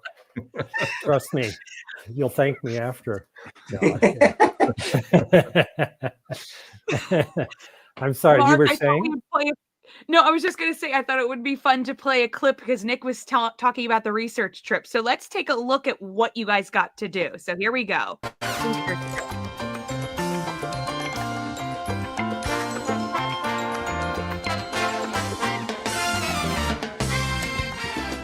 One of the interesting things that we do at Disney is that usually on most of these features, we try to do some sort of research trip. We really try to immerse ourselves in cultures, in topography, in various elements that will really bring art ideas to a film. When the sun hits that ridge just right, these hills sing. So there was a group of about 12 of us. We went to Machu Picchu. We were there for 10 days, and we took the art director, we took the head of background, we took the head of special effects, some animators, and we experienced what the people were like, looked at a lot of artwork, looked at a lot of Incan art, and just really got a sense of what Peru and what the South American landscape was all about. Also, for this particular movie, we had animators go to a llama farm. They went to the zoo. It was really beneficial for the animators to look at the llamas firsthand, up close, to see how they moved and how they behaved, and to get some of the characteristics and mannerisms from the llamas. And you turned me into a llama! So that must have been a fun trip. It looked like you had a blast. I did not go. We didn't go. Peru. Dave and I I thought didn't. you went. We did. We went to the llama farm. Remember that, Dave? Because I sat with you on the bus. Oh, right. Yeah, you did. I thought you definitely told me we went. were going to a baseball game. And you tricked me. And I tricked you and took you to a llama farm. No, Yeah. I came on Kingdom of the Sun. I don't know. Maybe it was just before they went to Peru, so I never went. I never went to Peru. I saw the slides and pictures though. But Randy had a group picture in his office from that trip. Do you remember that one? And as people left our production, he would just. Oh, really? Yeah, I mean, because people were taking other jobs. Oh. Yeah, they were taking other jobs and going on other productions because Kingdom was done. So then all new people were being pulled in, and I just came in and I saw this thing with like 8 heads X'd out. They were dead Oh to him. no! Yeah. Well, Yeah. Well, Mark, you were also at the final screening of Kingdom of the Sun, and from what I remember, there were 2 presentations that had to be given because they were like, "This is a mess. We need something solid." So Roger did a presentation, and Right. you and Randy did a presentation. So can you tell me a little bit about there must have been tension there, obviously, because you're pitting 2 different ideas and 2 different teams, right? So what were your thoughts like working through that before you got to Emperor's New Groove? Well, I mean, it was awkward because I was hired to help Roger make Kingdom of the Sun, and then when it just wasn't coming together, and I was working on Kingdom with you. I was working on Kingdom at the time. And so at a certain point, they just split us in 2 pairs, 2 groups, and sent us in 2 different directions. And during Kingdom of the Sun, Dave and Chris Williams were presenting stuff that I thought was really funny, but it didn't really fit the tone of that movie. So I don't remember if Peter and Tom saw some of that and suggested that we kind of run with that idea, but that's what we did. So at the end of I don't know, it seemed like it was only a week or 2 weeks or something. It was very short. Yeah, it was very short. Yeah. Right. I presented what Dave and Chris had come up with, and they ended up choosing that direction. So I was excited about the direction because I could really see it, but again, very, very awkward to be pitted against the other production when I had been hired to come on and help see it through. Help that. But I gotta say, yeah, I gotta say, Rogers just was terrific through the whole process. I mean, this was something that he had spent quite a lot of time on, and he was just really a class act through the whole thing, and never held a grudge toward me, in spite of all of that kind of awkward situation. That was his baby. It was weird. Yeah. It was very odd because we were friends with everybody. We were friends with everybody on that crew and everybody on the third. We all knew each other. And then they all of a sudden they said, "Okay, you 3 guys go over here. The other 12 go over here." And so, do you remember and when they were doing their repitch, they had songs in that movie. We didn't have any songs. So they literally brought a piano in, and there were songs. And there was you would go past that room, and there was 20 people in there drawing, rewriting, and then you would cut to me and Mark and Chris Williams, and they both had sketch pads, and I had a legal pad going, what would be funny next? Like, I mean, we just like, it was so quiet, but we were in a huge conference room. So like, you know what I mean? We were in a huge conference room. We just going, yeah. And Mark would go, yeah, Chris, you want to draw that up? And Dave, you want to write that side? I go, okay. And then, I mean, then we were trying to piece it together, but we were trying to do, we always said, and Mark said to me, I think there's a Warner Brothers movie in this. And I go, oh my, like, I think we could do this like a Bugs Bunny movie. And I'm like, done. We were so ready. Right. And it's funny you mentioned Bugs Bunny because Bob, your connection is, why don't you tell everybody? Yeah, well, I am the voice of Pig. Uh-oh. But I got to tell you, I will tell you when I saw the Emperor's New Groove, I was like, this is very Looney Tunesy. We can hear him, Dave. You can't hear him. It sounds What like. the hell's going Dave, on? what is it about you? Okay. All right. Can you hear everybody but Bob? I can No, hear I hear. You can hear Bob. You can hear Bob. Bob was messing with you. No, I found the Emperor's New Groove to be very Looney Tunes. Okay. Go ahead, Bob. No, can you all hear me? Yeah, He I still can can't hear you. Yep. I'm sorry. He All right, can hear you, but I don't think Dave can hear you. Do I have to leave again and come back? I would not? try, Dave. Yeah, Try. sorry. This is a practical joke. I'm not. Wait, I'm not Dave like sounds this great. anymore. I'm being punked. This happened when we were doing the movie. Yeah, I always asked him to leave the story room and come back. He always found a way back in. Remember, Steve, how you tried to? Yeah. Go ahead, Bob. Sorry. Yes, Bob. No, it was very well. I also started on a movie called Kingdom of the Sun. And I was a part of the loop group. And for people who don't know what loop group is, it's just vocal ambiance, just filling in just background stuff and extra characters. And we were playing like Inca slaves. Okay.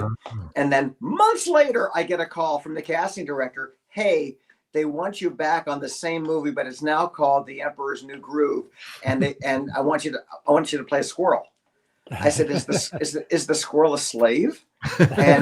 And she said, I don't really know. I know there's a squirrel and you do creatures and stuff. I said, okay. So I get to the studio and bless your heart, Mark, you were there. And Mark tells me, okay, there's this character Kronk and he speaks squirrel. And he'll say squeak, squeak, and squeak, squeak. And the squirrel will talk and he'll translate. And I said, do you want me to say squeak, squeak, and squeak, squeaks? And Mark said, no, I want you to create a squirrel language. And I said, oh, well, can I take a few minutes to think about it? And he said, yeah, sure. So outside stage B, there's a park bench.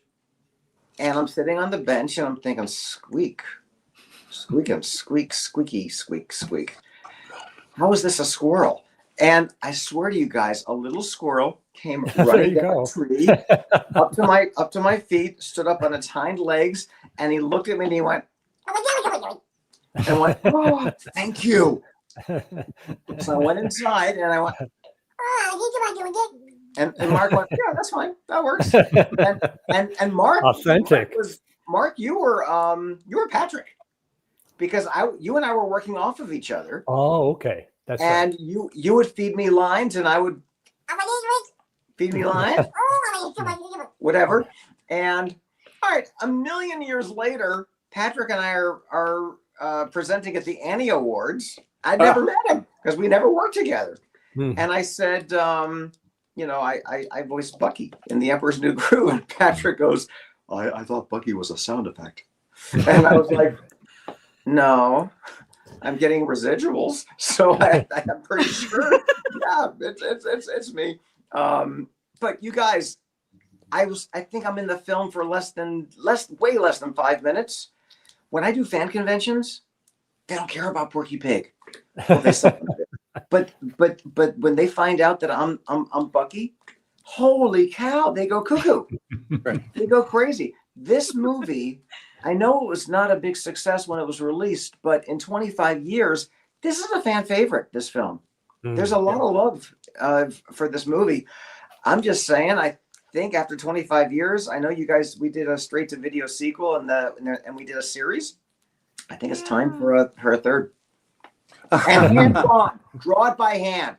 Oh yeah, definitely. Oh, that would be wonderful. Definitely. Well, we were just talking earlier. We think maybe if they put the roller coaster ride in the theme park, maybe Bucky can make a return in it. Bucky will just as the car goes up. And by the way, there's not a lot of Bucky's swag out there or merch. I got this little guy from some fan from China. Pops me an email and says, "Hey, would you like a Bucky a toy?" And I was like, "Yeah, sure." And yeah, this little guy right there. Wow, that's wild. He's so cute. They made it for you? They made they No, sculpted it? she found it in a store in China. Oh, probably completely not, legit. Right. As far as licensing goes. Yeah, I wouldn't heat any drinks with it or anything. Correct. I would not eat food off of it. There we go. Right. Daniel says we need a Bucky plush. Hey, listen, I work at Disney all the time.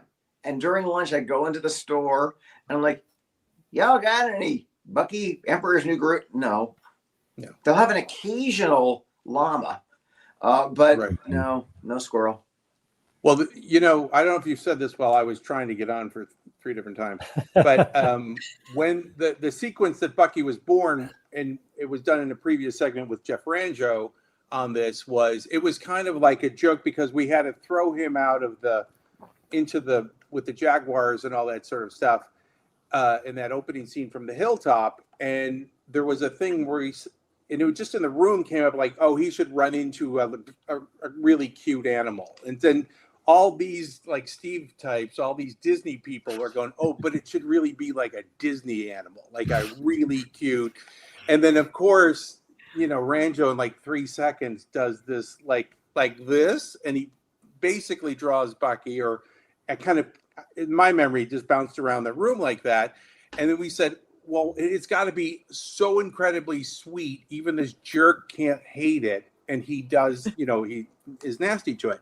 So that's how Bucky was born. And then Ranjo did the thing with the balloon and all that. It was just him, because the room at the time encouraged, Mark would encourage me to write like that, and all the board people to draw my stuff and then add on to it, because they were so much funnier. Like I would write some pages that were pretty funny, and then they would storyboard them much funnier and add stuff and throw a lot of my dialogue, just to make everything funnier.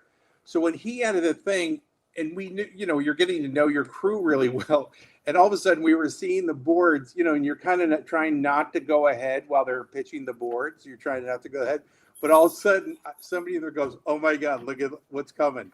And you just see him blow the balloon animal and tie it off. Like as you're going along, you're watching the boards in real time. And then Ranjo just like is pointing to this thing. And he was doing like, his temp version of Bob's character. And so anyway, so that happened. It was hilarious and all that. And then later, this is the thing when I heard it earlier, I wanted to bring it up, is like when we were in the jungle and they were looking for Kuzco and all that stuff, we were talking, and Kronk was just he could do it. He was Swiss Army knife for us for comedy, and and I go, he's a scout. Of course he can talk to woodland creatures. Of course he can. You're like, and Mark's like, oh, well, that's how they get the information. Like it kind of organically happened, because if you have a Kronk who's into exotic bird bingo and woodland creatures, of course he had to know how to speak woodland creature. It was all this of course stuff with him, right? Anything he did was, of course he knows how to do that, right? So the thing is that we use that story-wise to bridge us, like to get them to know where Kuzco was, right? Mm-hmm. So it's a silly little thing that actually worked for us, because if we didn't have Bucky, that would have been a weird one. Like, how would they have known where they were to go start that chase on the map, right? Yeah. Mm-hmm. Yeah. Well, I have a Bucky question. Sure. Because was the character always named Bucky? Because there's a scene where David just calls him Bucky almost as an insult. So I just figured it wasn't really a name for the character. Or did you guys say he's going to be called Bucky? I think I have Well, a I feeling think- it was just came from. Ranjo. Yeah. Ranjo did that. Oh, he did. Okay. Hit the road. I don't think we set You out to said call, hit the road, call Bucky. the character Bucky. Yeah. Right. Yeah. Okay. Yeah. There's Yeah. that, I mean- what Dave's saying, the thing about this movie, there was never an official script.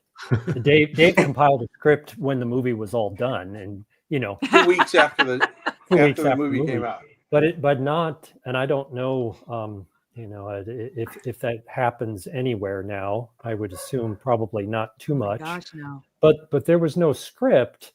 We had a loose beat board drawn out, and I can't even really remember what it looked like.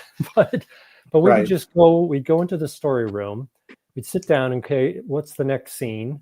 And then we'd start talking about it Right. we'd goof around basically for like 45 minutes, which I think got us into the mood to be able to come Right. up with this stuff.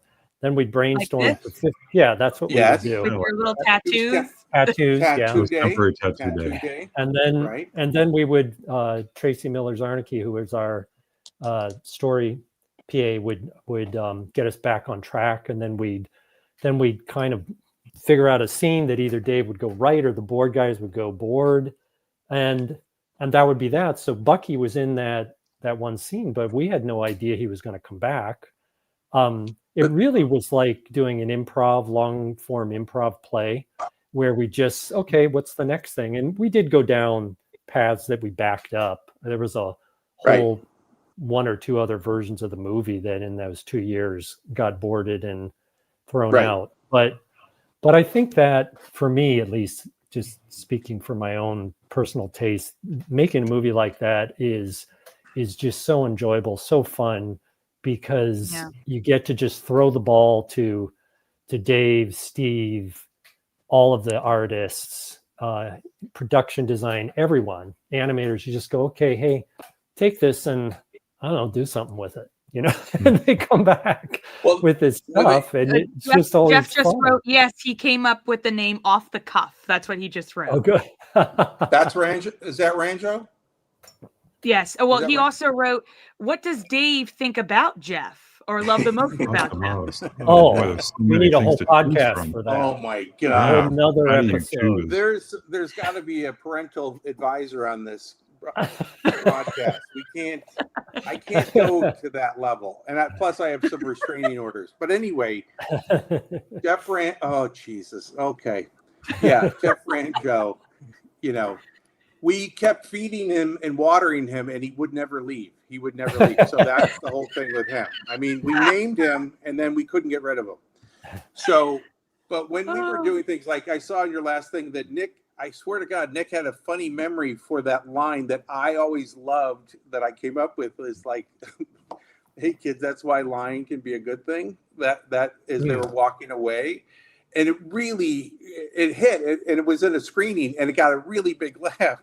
But then Mark and sort of the powers that be go, yeah, we're Disney still. We can't kind of have that on a T-shirt. Can't condone that.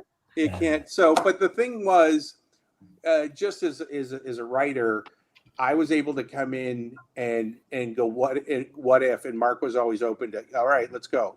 And then we would just try to figure out how we're going to get where we're going. And a lot of people know the story about how the first 4 or 5 months of the show, we had them stuck up on top of the hilltop where we had a pickle festival, and they were building a windmill, and there were songs. It was Adam West. It was super funny. But as you can imagine, I'm every day from the minute I walked in the studio, I try to find Mark, and I would just pepper him with ideas for other scenes. And so one day I didn't come into the studio, and he had sort of like a day to think about the movie as it was. So then I came back the next day, and he said, yeah, I have an idea that maybe what if instead of being on the hilltop, they're just on the road to go get the potion at the thing. Now, we had been working for 3 or 4 months on this hilltop thing. So I tell people know this is like, I was on page like 88 of the script. If there was a script, I would be on like 88.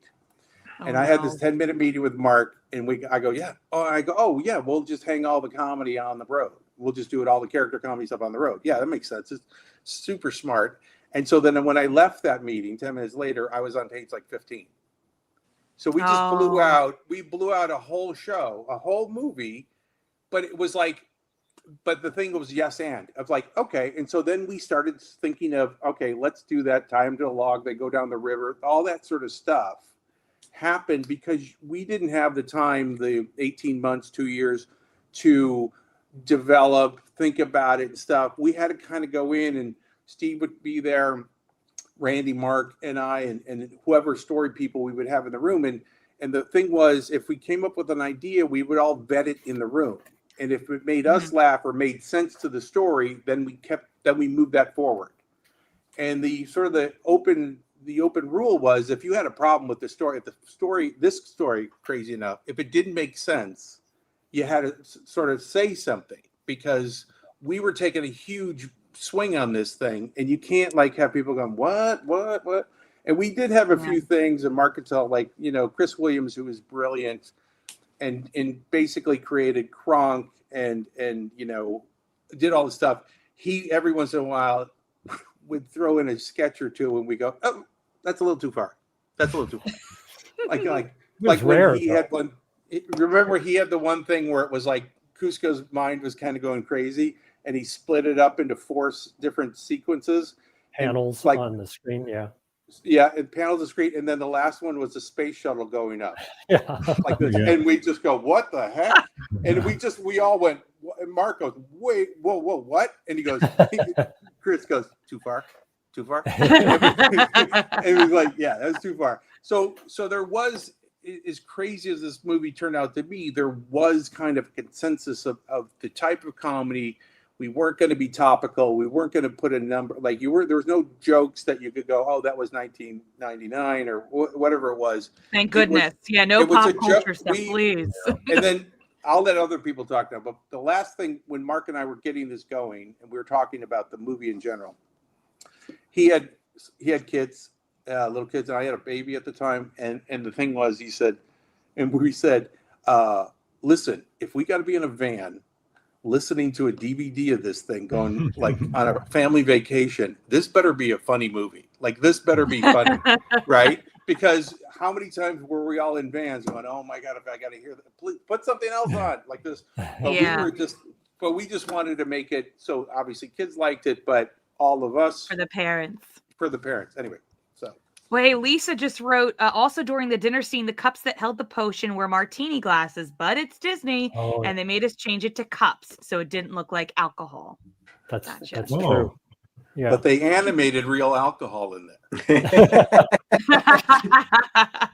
They don't know. So I wanted to play a clip because I received some files of the original soundtrack, and I just wanted to play a little bit of a clip of Sting's title track for Kingdom of the Sun, because I had never heard this before. It's not even in the Sweatbox. So I just wanted to play it and kind of hear what your thoughts are, because you haven't heard it in a while. So let's just take a listen to it.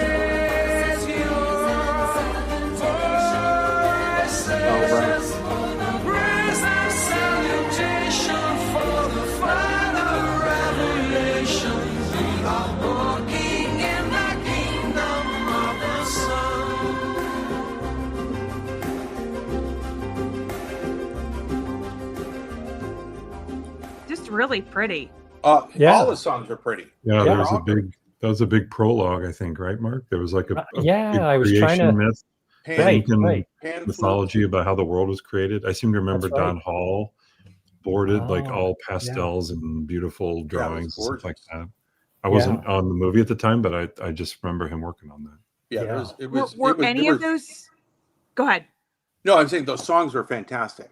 Yeah, they really are. Were any of them officially colored and completed, or were they all storyboarded? That was it. No, it was. I think it was storyboarded. There were some scenes that had been animated in pencil. Maybe a couple of color scenes. I don't Jeff quite did remember. Snuff Out the Light. Yeah, the Eastman song was animated. Right? Eastman song was animated, and maybe some of it. Oh, some of it did get into color. Now that yeah. Oh, that would have been great to see. Again, I hope they release some of it, maybe. It was cool. It was cool. Yeah. And the last time you guys got together was the 15th anniversary panel. So I have a photo of all of you at the end of that. Yeah, we were fighting. And that picture that you sent over, Bob, at the Annie Awards with Patrick at the bottom right with Tony as well. Right. Oh, that's cool. That's cool. Yeah. Right. I hope they get another reunion for you guys in person. I know there's going to be a small one at the El Capitan. I think it's at the end of the month. But not everybody. Obviously, it's very hard to bring everybody back together. But I did want to mention Randy, the producer, who's no longer with us.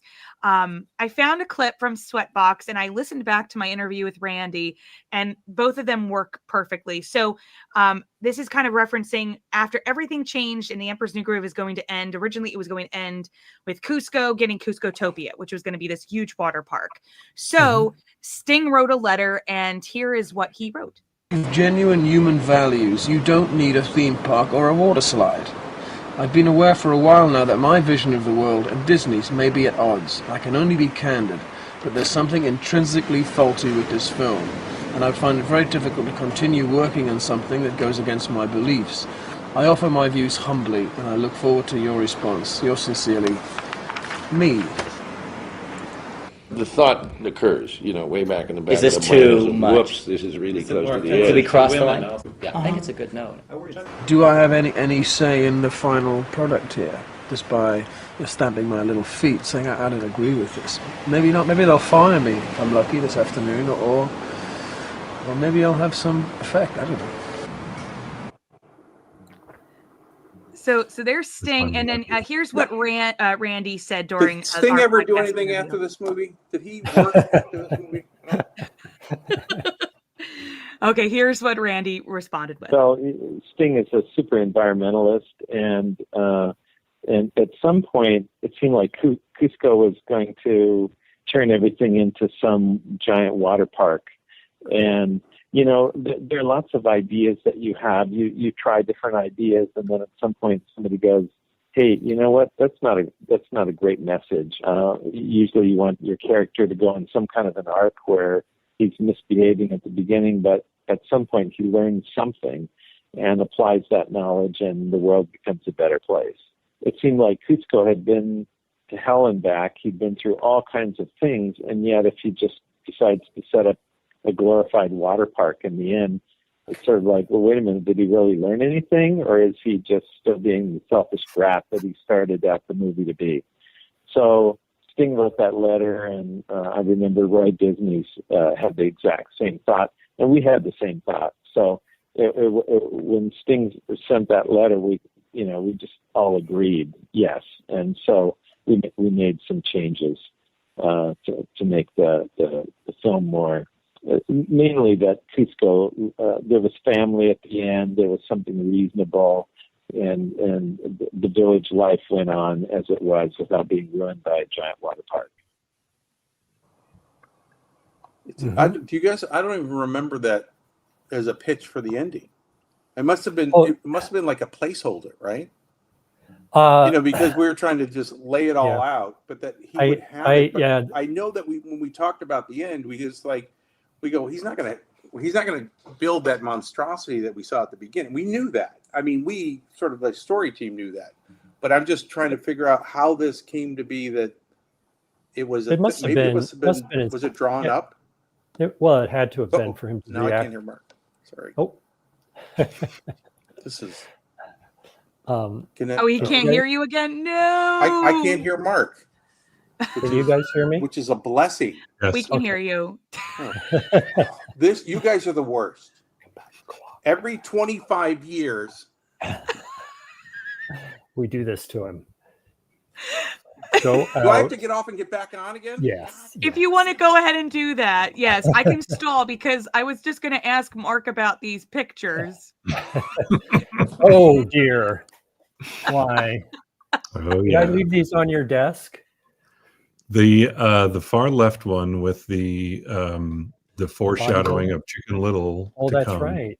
Yeah. That one you left on my desk. Irving. The other three, the caricatures of me, were done on our mini caricature wars in the editorial sessions. Editorial, yeah. I think so. I'm pretty sure. Sell all my my stock in StreamYard. Sell all the stock that I have in StreamYard. Sell it all. And that was the best I could do. There's your retaliation. You mercilessly clobbered me. That was my best. You're being too nice. To fight back. There were funny wars with all the storyboard people. Jeff Ranjo, Chris Williams, right after that Star Wars reboot with Jar Jar Binks came out. That was 2 months of each one of them and it would always end with Chris Williams turning into some version of Jar Jar Binks. Right. It was just.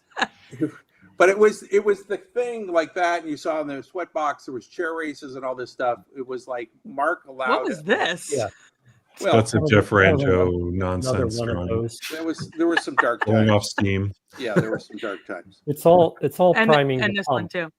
Oh yeah. Right. Well, that's Yeah. We were trying to make that into a T-shirt, the one that Don Hall did. Yeah. That was left on my desk too. People just kept leaving things on my desk. But the thing, they bullied you. Nice. It was so I had worked on other comedic properties, TV shows, and other movies, and the thing is, this one was a collective. It was a small story team of about 8, maybe. John, Steve, 8 or 9. Maybe not even. Right. Maybe like and the 6, thing is, 7 it was tops. a hive mind because we all kind of just figured it out, and everybody could pitch. Like some of the funniest stuff, like Stevie Wormers did the thing where Spade walks down the line and goes, "Hate your hair, hate your face, hate your." Stevie Wormers, she said this resonates with me in my dating life. She goes, "Hate your hair, hate your face," and it was, but it was so like everybody brought everything, right? So I'd heard the line before, and there was the thing when they're in the closet at the house, and there was 2 things. There was like, because these guys all go, "Hey, what if it's just eyeballs, like an old time cartoon? Like it's just eyeballs floating around in the black." And we were pitching this to somebody, and somebody from like who does the money goes, "Oh, great, that doesn't cost anything. That'll be great." Yeah, that's a good idea. Like we were going, "No, this is comedy animation, right?" But the thing was, my father would never throw anything out. So if he tried to throw something out, he goes, "What are you kidding me? You're not going to throw that out. That's hand-carved mahogany. You're not throwing that out." And I went, "Dang," goes right into the movie, right? Because he also would say, after that, he would say, "You know how much one of those would cost if we bought it today?" That's the whole line. But Mark said, "We don't have time for that whole line." So we just cut it off. But everybody was able to come in and give, because I was not precious about what I wrote. I was just trying to get us in the ballpark. I was trying to get it. Mm-hmm. And these guys and girls were so funny. They would just add stuff to each time they did a board pass. And so when I did like the dinner scene, we gave it to Chris Williams. I wrote it.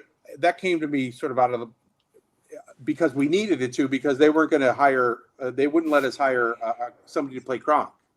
So we had to convince the studio that Kronk was needed in the movie. It's a longer story, but basically, Mark said Tom Schumacher. Then we would have had Bucky. No. Tom Schumacher said they were kind of, because of the other movie, they were like, we've blown a lot of money, so we don't need to have another lead animation character. And so we said we knew it was going to be this guy from Seinfeld, who we didn't really kind of know his name. And we said this to Patrick, was like the guy who played Putty. And Chris Williams had come up with this guard character. And we said he could be a great foil for Yzma. We just thought that would just be so much comedy. So we did the scene. We showed it up to the point where you introduce Yzma, where dinosaurs roam the earth. And this is a right-hand man, Kronk. And that was it. And then we said, "Hey, we want to make this guy the right-hand man." They go, no. And Schumacher's like, no. And we kind of started to lobby for it. And Tom, to his credit, goes, "All right, Dave, write a scene, save your character, see what's going on."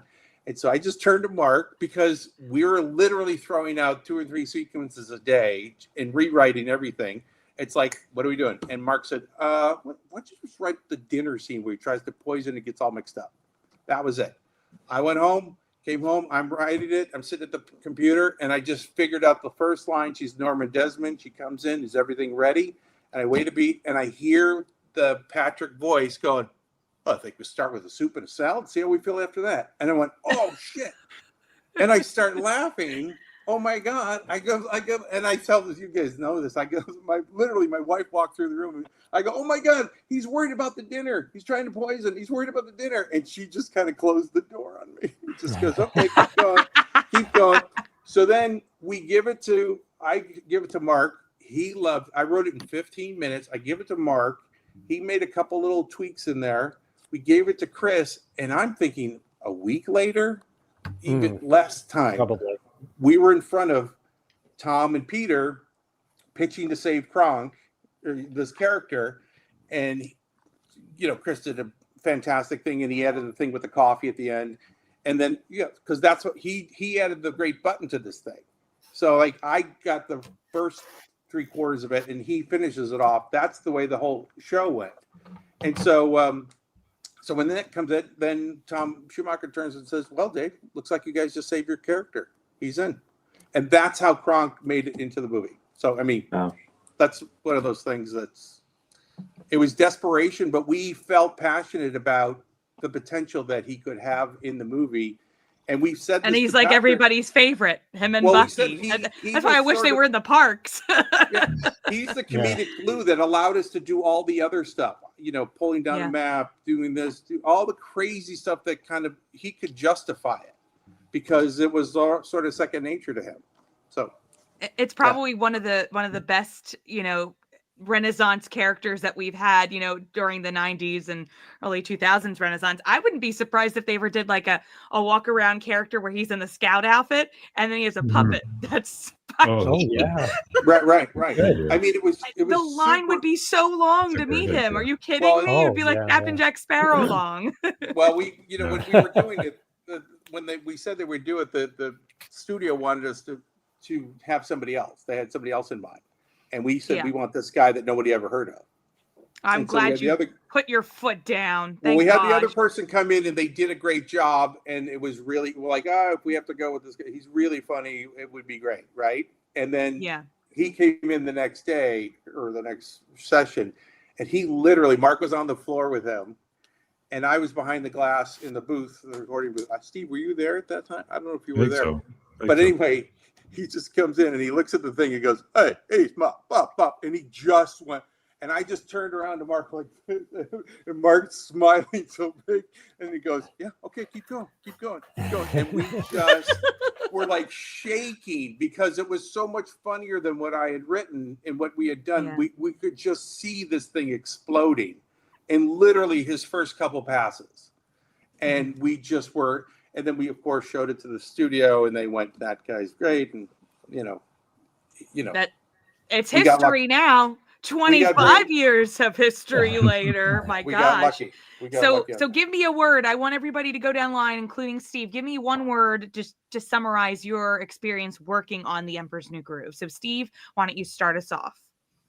I'm going to cheat and say 2 words. Yes, and because exactly what Mark and Dave were saying, this movie was the first time I'd really ever experienced that kind of creative process of that yes and mentality. Yeah, it was great. And intimidated by it at first, but boy, have I come to really embrace it. So I credit Mark, Randy, and Dave with introducing me to that. We used to, I'm sorry, I'm just going to dip in. We used to do a thing where I would throw, as you can imagine, throw a lot at Steve because he was running all the story people. And I was pitching, what if, and Mark is very, okay. And we're just like this. And you would just see Steve just kind of like, oh my God. Like, because we would say this stuff and he would have to turn around and tell 6 or 8 people how to do these things. But we weren't 100% sure on any of it. So he was constantly sorting this out and then holding up, then also was, he was the hero of it, but he held up the heart of the soul of the movie. Like the Kuzco Pacha relationship, the family relationship that we all loved, but we're trying to do all the craziness on the outside. Steve was sort of like the monitor internally of, Kuzco's arc. Pacha was just a straight, the whole time. He was just good from the beginning to the end. And we had to turn this snotty kid around. So anyway, there's a lot of anyway. Thank you, Dave. Sorry. Dave, what's your word? Why don't we go with you? Go ahead. What's your word?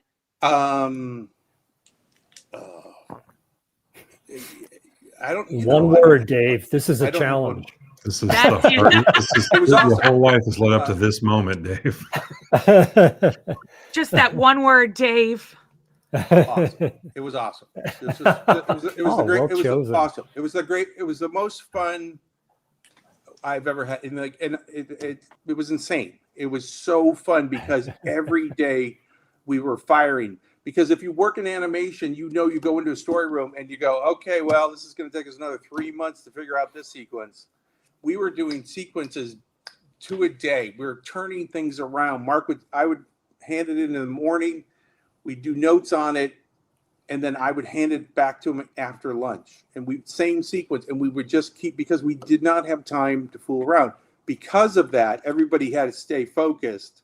And we were all, as like I said, that hive mind. We all were on the same joke path with this thing. So it was awesome. It is then awesome. And I'm going to pass it to Mark. Mark, what's your word? Oh, I'd have to say, Dave. Oh, yes. Finally, Dave. Yeah. Ranjo's my word. Ranjo's my safe word. I guess I'll be a little sentimental. I'll say blessed, because everybody I got to work with just was at the top of their game, added, plus everything.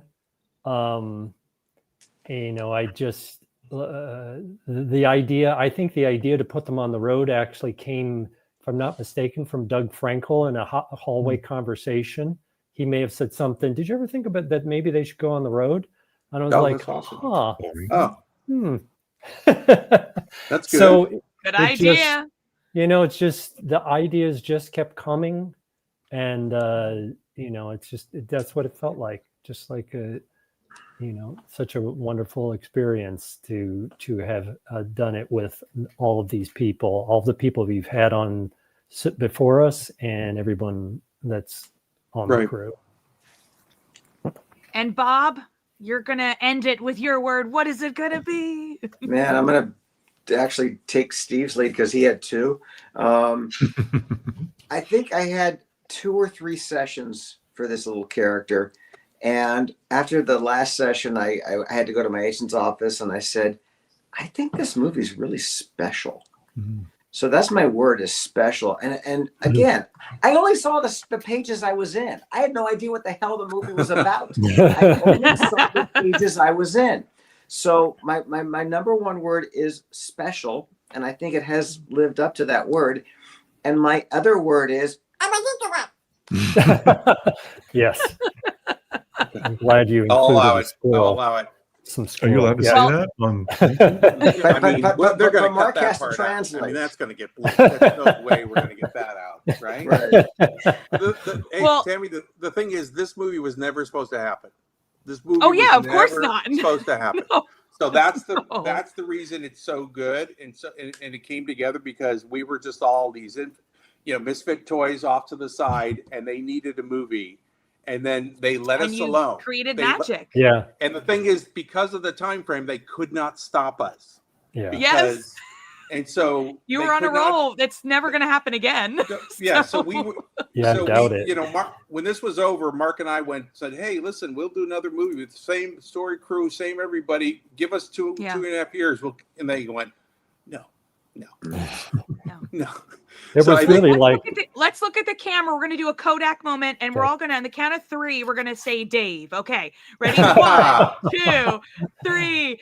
Dave. Ranjo. Ranjo. Well, thank you guys so much for coming on. Thank you for everybody who's been on the show tonight. And we've had a lot of people watching and asking questions. Thank you guys in the comment section as well, too. As we stated earlier, no, we don't want a live action remake. Why don't you write to Disney and ask them to release the Sweatbox? Because it would be a really interesting show to see about really the hard work that you guys went through in the beginning of the Emperor's New Groove stages. You know what I mean? That Frozen 2 documentary came out, and I was like, that's nothing compared to the Sweatbox, So write your letters to Disney. But thank you guys again. And everybody's been watching. If you're really loving this reunion and you want to hear some more interviews and things like that, go ahead and subscribe to my channel. You can hit that little bell icon. It will let you know when our next interview reunion is. And you can follow me on Twitter, Instagram. I'm sure all these lovely people that have been on tonight, a lot of them are on Twitter and Instagram. So you could check them out as well. Their names are in the show notes below. We're not allowed. We're not allowed. We're not allowed. And also thanks, Steve, for being able to put this together, because without Steve, we wouldn't have had all these wonderful, lovely people on. So, Steve, thank you for making it happen. Awesome. Well, happy anniversary to Thank the Emperor's you. New Groove, to Thank all you. of you, to everybody watching. Thanks again, and we'll see you real soon. And remember, pull the lever, Kronk. Make sure it's not the wrong lever. Have a good night, you guys. Bye-bye. All right. Thanks, Tammy. Somebody give me a ride home. Can I have a ride home?